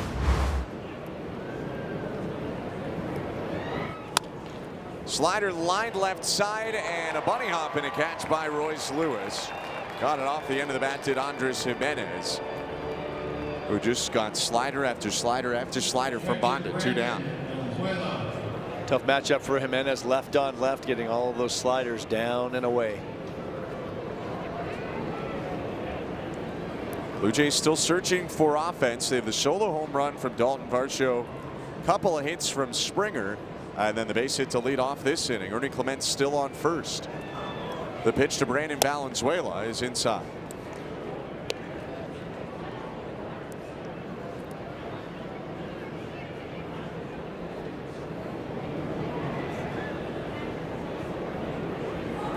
Clement with 1 stolen base this year. And the 1-0 is grounded up the middle. Diving stop the second baseman. Keishal's got no play. Infield hit Brandon Valenzuela, and he will turn the lineup over with his first hit of the game. Number 4, George Springer. Well, you don't have to hit it hard. Oftentimes it's where you hit it. You see the second baseman's playing right behind the bag there. Shortstop way over now. He went for the baseball. If he goes for the bag, maybe they got a force, but either way, it looks like Valenzuela's got himself an infield hit. And that sets up George Springer to come up to the plate as the tying run. Andrew Morris, the rookie, will enter for the Twins when we come back. Blue Jays with the tying run up, 4-1 Twins in the 7th. You're watching Rogers Blue Jays baseball on SportsNet. Opener of the 4-game set in Minnesota. The Blue Jays trail at 4-1, but with 2 hits in this 7th and now 2 outs, George Springer comes up as the tying run against rookie 24-year-old right-hander from New York City, Andrew Morris. Pitching in just his 5th big league game. He faced the Blue Jays back on April 12th at the Rogers Center. He pitched 3 innings in relief of Taj Bradley. That was his major league debut. And his first pitch is bounced in there, ball 1. There's far less of a hierarchy with the Twins bullpen this year than, let's say, the Blue Jays in terms of who are the leverage guys and who aren't, and who gets the 9th inning and who doesn't. And so some guys are getting some opportunities right now. This is a huge spot for the rookie Morris. Now he is a top 30 ranked prospect in their system, and he's got a very live arm. Sits about 96 miles an hour on his 4-seam fastball. Sweeper, cutter, sinker, curve, lots of options. He's missed low with sweeper and a cutter so far. His 2-0. Springer pops it up. Foul first base side. Jeffers giving it a look, but that's into the 4th row. It's kind of tryout camp for Derek Shelton's relievers right now. They've had all kinds of troubles late in ball games with the bullpen. It has been a big issue, and there's really just no closer right now. He said he's kind of playing mix and match. He's using matchups, and he's waiting for somebody to step forward. Twins lost their most recent game to the Mariners, giving up a 9th inning lead. Springer hits this one off the end of the bat, fielded by Morris. Thought about second, even though there's 2 outs, and then he went to first for the safer out to end the inning. Maybe a little nerves, but he gets it done. It is okay for Andrew Morris, and it's 4-1 Twins at the stretch.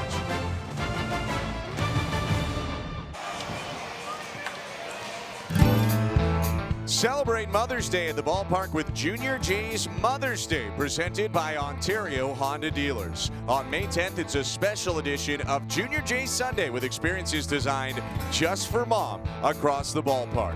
Visit bluejays.com/promotions for tickets. After hitting for Yohendrick Pinango, Davis Schneider will take over for him in left field. As we go to the bottom of the 7th inning, Blue Jays just left 2 on and still trail it by a score of 4-1 as Luke Keishaw takes a pitch he maybe could have challenged. It's 0-1.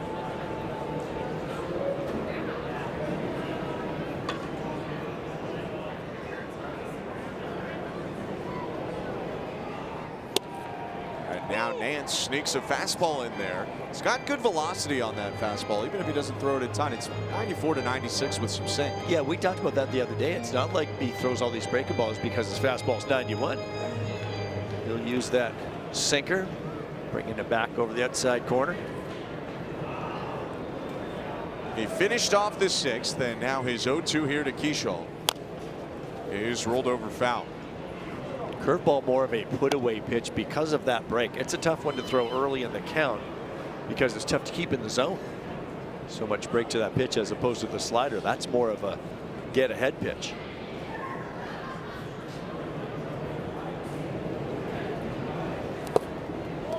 There's the curveball, and just such sharp movement on that pitch. Obviously that one too low, but really takes a nosedive towards home plate.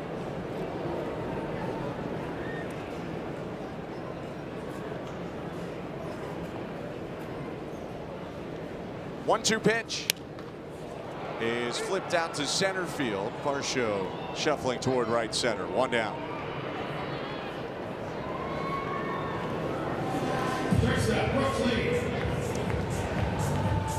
Jays got Tommy Nance. That was in 2024. They were trying out lots of different guys near the end of the season and traded some cash over to the San Diego Padres. And who knows if they even knew then that he would become such an important part of the 2025 season, pitch to the postseason for the Blue Jays, and then be with them still in 2026 as well. These are the innings when you're down a few late. If you can have him come in and give you 4, 5, 6 outs, whatever the case may be, just trying to keep this game close enough because of the issues that the Twins have had with their bullpen. Blue Jays could not get to Bailey Ober tonight. It's such a frustrating watch, and I'm sure it is for hitters as well, because he just does not look like that guy that should be dominating you. And yet it's his 4th start in a row where he goes at least 6 innings. Mason Fluharty starting to toss in that Blue Jay pen. Check swing. Did he go? He did. And it's 1-2. Brooks Lee is flying out to left twice. He'll ask for time.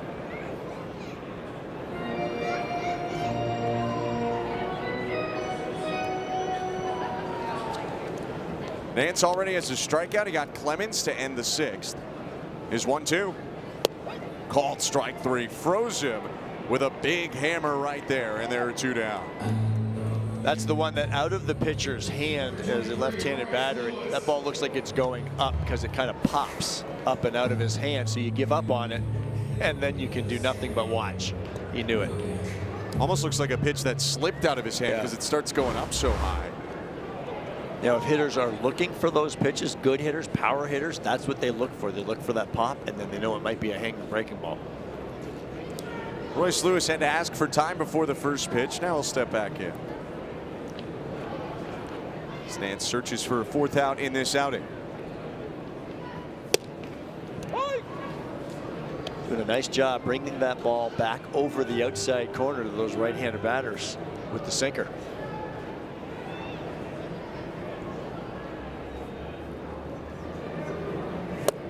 And then he goes downstairs with a slider. And he gets Lewis to 0-2, and he hasn't even shown him the curve yet. Good mix.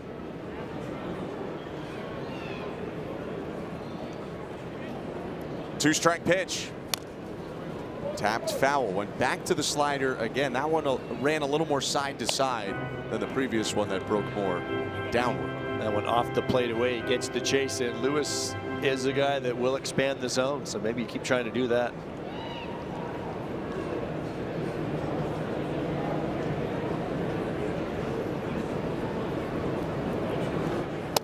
Valenzuela was pointing down there, but pitch slipped on Nance. 1-2. It was the curveball. He wanted it down there, but it really backed up on him.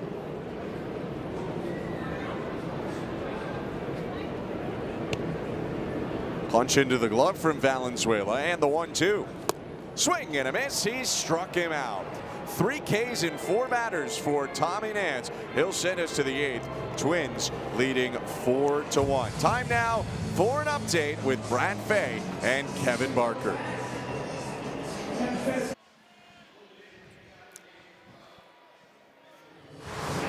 Three teams have a chance to clinch a first-round series win tomorrow on SportsNet. The Habs are at home hosting the Lightning. The Sabres are in Boston, and the Golden Knights are in Utah. How many will wind up going 7? Tune in tomorrow on SportsNet. Minnesota Wild playing a Game 6 tonight in this city as the Blue Jays take on the Twins. First pitch to Jesus Sanchez is called to strike 0-1. They've periodically been showing the Wild highlights. That one is 2-2 Wild and Stars in the 3rd period. Sanchez grounds it to the left side, and Lee will throw across his body. Nice play as he had to evade his own 3rd baseman. There's 1 out. 27, Vladimir Guerrero Jr.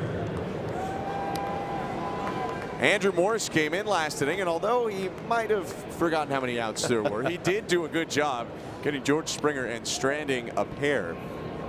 Now he'll face Vladimir Guerrero Jr., the Twins' 4th rounder in 2022 out of Texas Tech.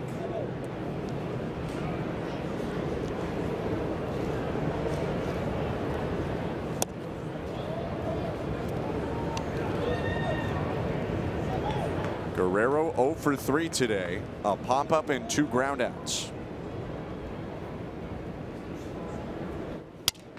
And he sawed off on that looper that'll drop in center field. Not his hardest hit base hit of his life, but already his 40th hit of the season. And he's trying to start a rally here with one out in the 8th. Another fastball, and it eats him up a little bit. Seen him handle a lot of fastballs tonight, and getting jammed like that, he'll take the base hit. Happy with the base hit, I guess, but we see a lot of those little soft serve singles off the bat. Those fastballs getting in on him. He could go canoeing with that bat now. One out and Kazuma Okamoto up. Swing and a miss. Another good sinker on the inside edge to a righty for Morris. He has a good arm, and that's a good fastball because of all of the breaking stuff that he has as well. Probably makes that fastball play up. There's a sweeper. He'll pair that with a curveball. Also, his cutter has a big separation from his four-seamer and sinker. It's more like a slider, to be honest, at 88.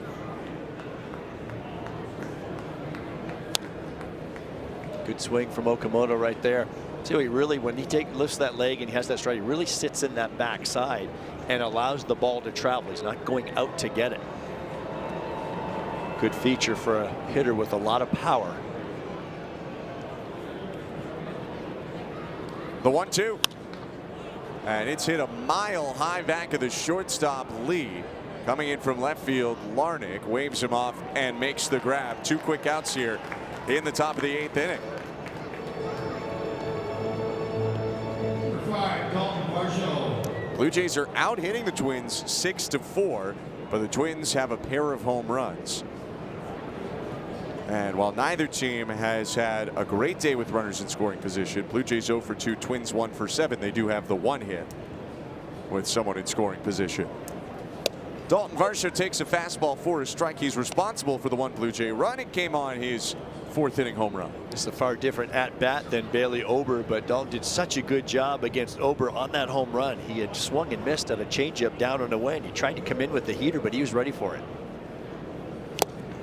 Foul tip now on a cutter makes it 0-2. Early in the season, when a lot of these left-handed hitters were getting crowded with fastballs, I remember talking to David Popkins and some of the hitting coaches. It's like the only way you're going to get him out of there is maybe cheat to get to one every once in a while and get the barrel there. Check swing. Did he go? He did not, says third base umpire Scott Berry. Blue Jays have a couple of relievers warming up, Fluharty and Hoffman, as they get ready for the bottom of the 8th inning. Broken bat, foul, line drive, and it's still 1-2 as Varsho's going to get a new piece of lumber. Do you think it's Hoffman if they get the lead? I mean, both are leverage, or tie it, both are leverage guys.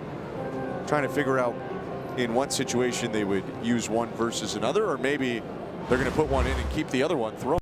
Yeah, well, you've got right, left at the top of that order, so you can certainly use either one. Jeff just pitched 2 days ago. It's not like one of those days that they want to get him into the ball game.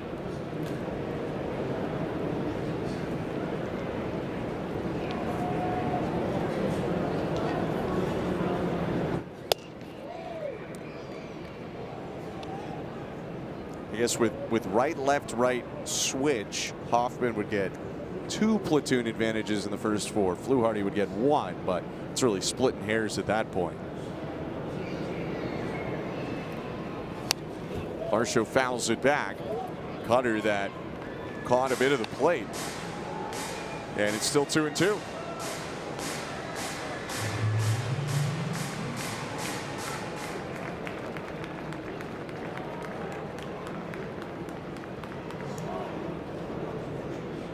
Morris offers home, and Varsho lifts one left field. Moving in, Larnach will make a play to end the inning. Blue Jays get a hit from Vladimir Guerrero Jr. but leave him on base, and at the middle of the 8th still trail it 4-1 to Minnesota. Stick with us. Bottom of the 8th, and Fluharty coming up next.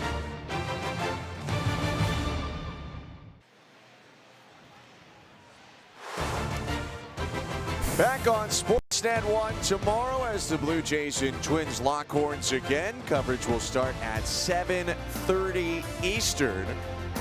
We'll see if it's the Blue Jays or the Twins trying to get even in this series. Right now, the Twins lead it by a score of 4-1. Got the 2-run homer from Jeffers in the fourth and have not looked back since.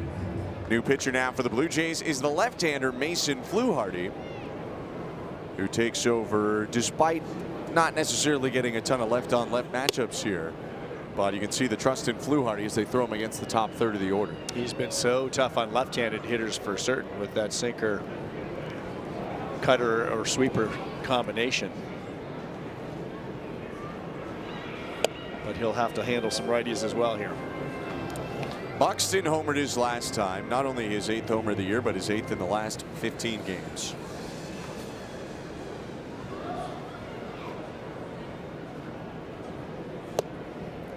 Now he takes a strike, and it's 2-1 as Fluharty drops a sweeper in. Mason Fluharty's arm angle is lower than most, although it's gone up a little bit this year. It's raised about 4 degrees. Not a huge change. Tight sweeper right there makes it 2-2. And perhaps it's helped Fluharty get a little bit of the extra velocity. He also has put on some muscle. It could be a combination of the two. He did tell me it wasn't an intentional change in his arm angle, just something that happened naturally. This ball is lined out to left center, and that'll sink and get down in front of our show. Nice day for Byron Buxton. Not sure he'll hit again, but he's a triple away from the cycle. I wonder if maybe that helps Mason too with the breaking pitch that he throws the sweeper maybe on top a little more to get down, but Buxton does a nice job with his fastball at the top of the zone, or the cut fastball. One stolen base this year for Buxton. He leads off first, and it's left on left with Larnach.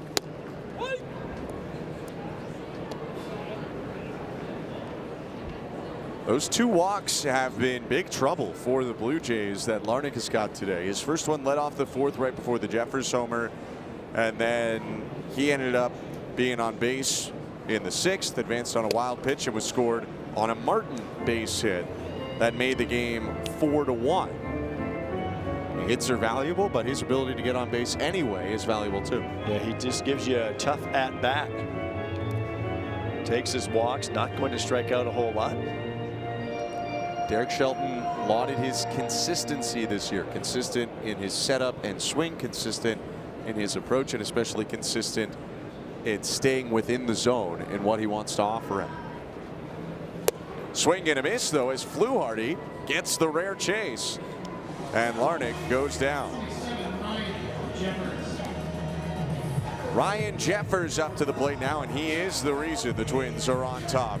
This home run in the 4th made it 2-1. I think this is a pitch Kevin Gausman would like to have back, maybe just located differently, but I thought for sure he was going to go to a splitter there. He's not a guy that's going to chase a whole lot, but maybe throw a splitter that carries the zone. He's just so dangerous against the fastball. It's the second very big home run that Ryan Jeffers has hit against the Blue Jays. He hit one almost 420 feet this year at Rogers Center off of Patrick Corbin.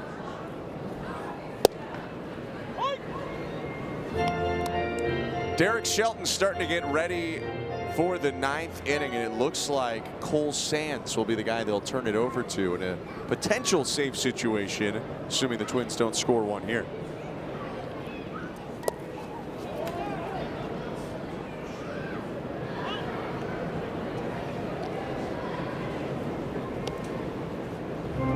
Every run so important. The Blue Jays have not produced much offensively, but like you had mentioned earlier, Joe, a lot of the way that the Twins have been beat in this 2-11 run is late runs allowed. So you're never out of a game if you can keep yourself close enough. Jeffers skies this one left side. Okamoto moving toward the mound. Guerrero across the hill. It drops. Okamoto throw to second. Gets away from Clement. Taken off for third base, Byron Buxton. And that is one the Blue Jays will want back, to say the least. Instead of getting it out, it's runners on the corners now. as Okamoto appeared to look to Guerrero there, even though it was on the third base side of the mound. Well, I think Vladdy got a little overzealous here. He was going for the baseball, thought he was getting there. He had a little trip up around the mound. Watch when he gets to the pitcher's mound. His feet stumble just a bit. He thinks he's got it. That stumble right there cost him, and I'm sure if he'd like to have that one back, he'd let Okamoto take that, but it just went a little further that way than he thought. So you applaud the effort of taking charge, but sometimes it goes a little too far on the other side of the diamond. Okamoto's got to come get that. They're going to call that a fielder's choice. And the first pitch to Bell is ball one. I guess, you know, it is a fielder's choice in the way that had the throw been delivered by Okamoto to second on the money, then they do get an out there. It'll be a throwing error on Okamoto. And now Bell deep to left field, moving back Schneider at the fence. It's off the wall. In to score Buxton. Around to third, Jeffers. Bell hung up, but that ball skips away. And now going to the plate, Jeffers, and he'll score. It's 5-1, make it 6-1 Twins. A big swing by Josh Bell, and again the Blue Jays are throwing it around a little bit here in the eighth. These are the games you want to forget about as quickly as possible. Josh Bell swinging the bat better from the right side, and this one goes off the wall. But the throw in, they had everything under control. Once it got to Jimenez, they had him caught up between first and second, but Andres' throw to second bounced past Ernie. Martin fouls off the first one. It's 0-1. He's got him cold right here, but he short hops Ernie, gives him a tough hop right here. He hits Ernie in the air right there. Ernie fires to first, and they've got Bell by a lot. I haven't put it up yet, but I'm guessing that single for Bell. Obviously, he's on first, and then error on Jimenez to score Ryan Jeffers. So 2 errors in the last 2 plays for the Blue Jays. It's probably cost them 2 runs. And you never know. Could Byron? I mean, Byron Buxton's not scoring on that line drive from first, so that has scored them, cost them 2 runs to this point.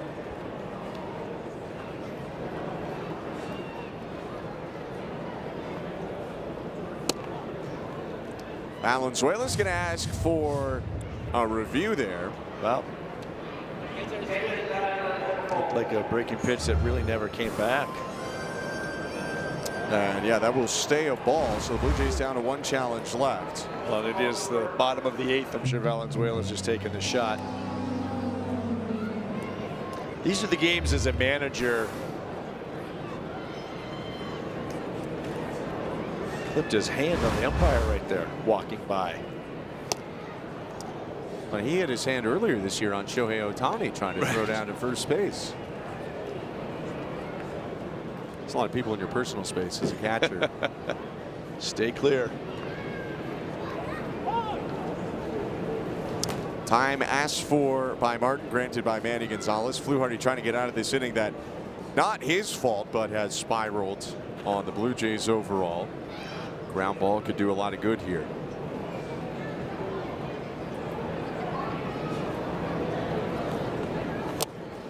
Foul in and out of the glove of Valenzuela. He's calling it a foul ball now. Well, if it wasn't, then Martin's out, because that would have been strike 3. But interesting that Valenzuela went back for that ball, because as a catcher, your natural reaction is to go chase the ball if you think it was missed. Maybe he's trying to sell that to the umpire, see if he would call him out. Very late with the foul call, wasn't he? Yeah. 3-2 again. And it's inside ball 4. On to second goes Josh Bell. Martin takes a walk.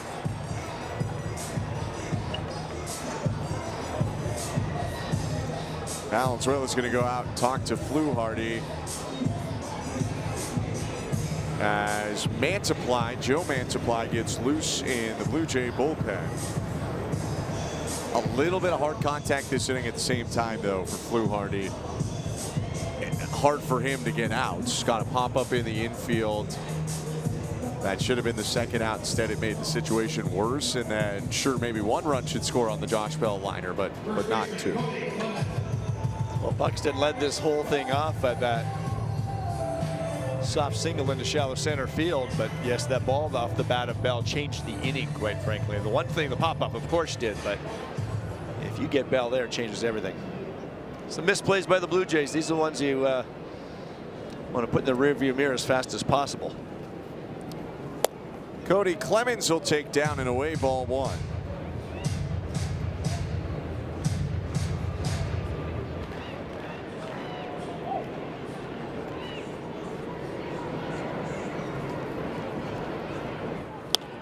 And now a liner foul.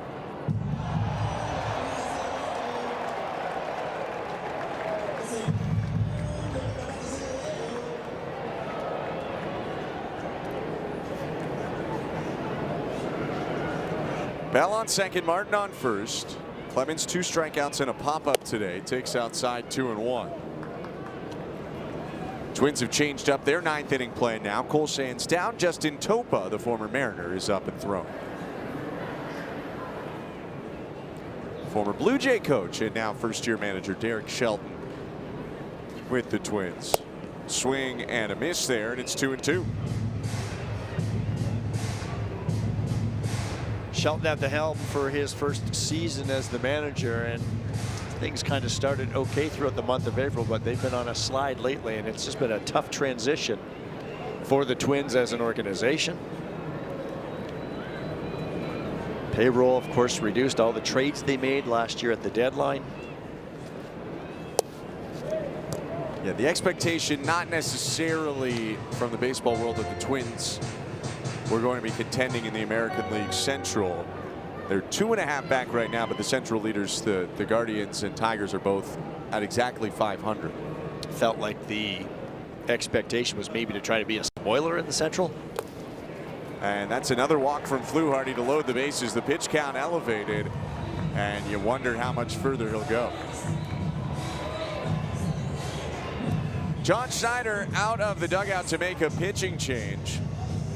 Ends up being a tough outing for Fluharty, but you feel for him with some of the plays that were made on some soft contact and balls put in play. He exits with the bases loaded, a 6-1 Twins lead in Minnesota.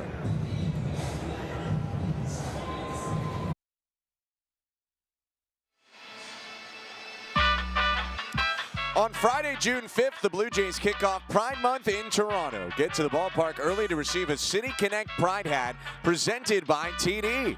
Friday night, or Pride Night activities, pardon me, will include photo ops, live performances, and entertainment across the ballpark. Get tickets today at bluejays.com/promotions. Joe Mantiply, Blue Jays lefty, comes out of their bullpen to replace Mason Fluharty, fellow southpaw. With the bases loaded in the infield in 6-1 Twins, and the first pitch is down and outside to Luke Keeschel. Sinker, changeup, curveball for Mantiply, who has quietly been very reliable for John Schneider after being called up early in the season from AAA Buffalo. Well, the infield is in. This is a contact hitter that will put the ball in play.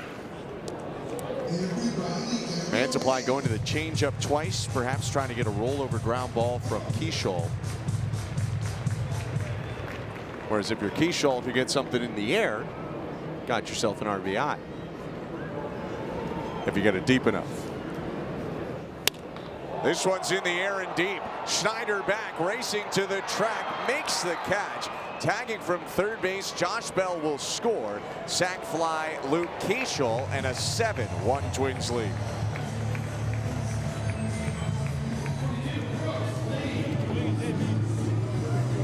Good job by Keeschel. That's your job right there, is try to get a ball in the air, and he did just that. Got a good pitch up in the zone.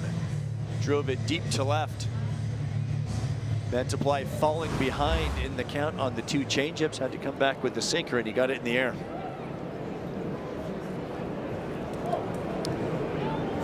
Two outs, runners on first and second. And the first pitch low to Brooks Lee.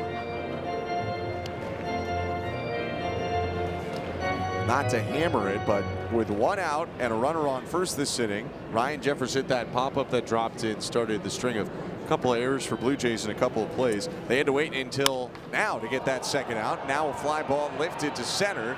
Tracking back, Varsho has room to retire Lee and the side. The Twins get 3 runs, couple of errors from the Blue Jays help out. It's 7-1 Minnesota, headed to the 9th inning.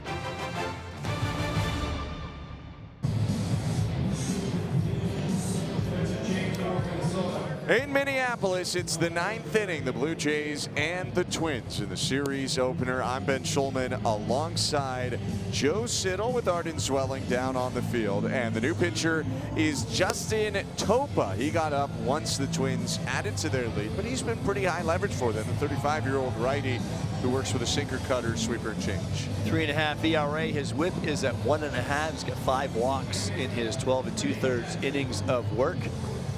17th game of the season for the right-hander, down from the side, real side armor. James Outman in left field for Trevor Larnach. Defensive substitution as Derek Shelton tries to lock up a series opening win. Ernie Clement had a hit in the 7th inning. He's kept that average over 300. 31st Blue Jays game of the season. Just hit his first home run in his last game. Told me he is never swinging to hit a home run. He doesn't have that kind of let's get huge home run swing. He's just, and he said he's not thinking directionally that much. He's just trying to hit the ball as hard as he can every time he goes up there. Well, he's clearly a pull hitter, as we have seen. That's where most of his base hits are going. I think stuff the other way is a bit of an accident, but he's looking to pull the ball hard, and his swing plane is line drive oriented.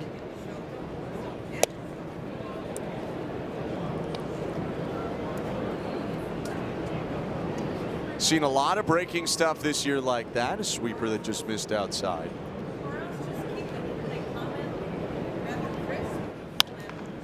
And now he hits one foul right side. Although he's uber aggressive, he has been relatively patient for him against some of the breaking stuff. Which is a good thing. Anytime you can reduce that chase on the breaking pitches away, and that goes for the whole Blue Jays team, right? We talked about the chase this year being way up. Takes a pitch downstairs that time. 3 balls and 2 strikes.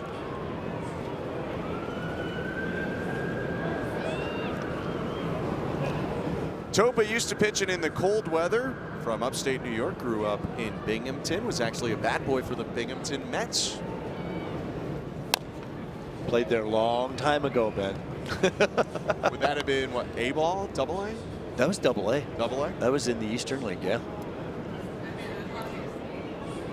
1991, 92. You got Binghamton on the mound, Rochester in the box. Yes, Battle of New York here. And Ernie Clement wins out. He'll take a leadoff walk. It's hard to do. That's his 3rd walk, though, in the last 3 games. He walked twice. 2-walk game. 28. It was like a solar eclipse, or whichever one's more rare. Leadoff first base for Clement, and Davis Schneider will hit for the 2nd time after he popped up foul in the 7th. He lifts this one out to right field. Well struck by Austin Martin with a little room. Just on the edge of the warning track, makes the catch. And that's the first down of the 9th inning. That was better contact from Davis Schneider, but he is in a slump right now, Joe. What are you seeing from some of his at-bats? You know, I still think he really works underneath the baseball, and his natural swing is to do that.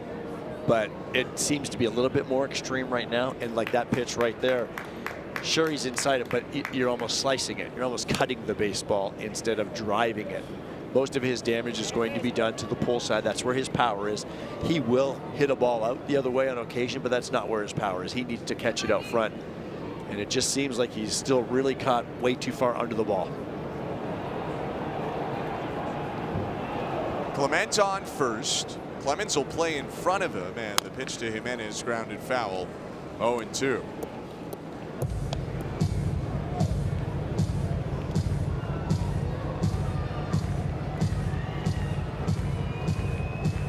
Blue Jays scored the first run in this game when Dalton Varsho homered in the 4th. 7 unanswered from the Twins since.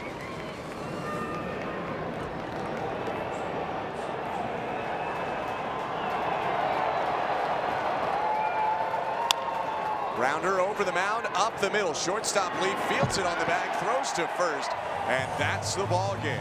The Twins win 7-1, taking the series opener here against the Blue Jays in dominant fashion. Well, this one got ugly in a hurry. It was a good ball game for a while. Gosman against Bailey over. The Blue Jays lineup could not solve the Twins right-hander, but then it just got ugly. These are the games as a manager. You just want to pack it up, get back to the hotel, and start all over tomorrow.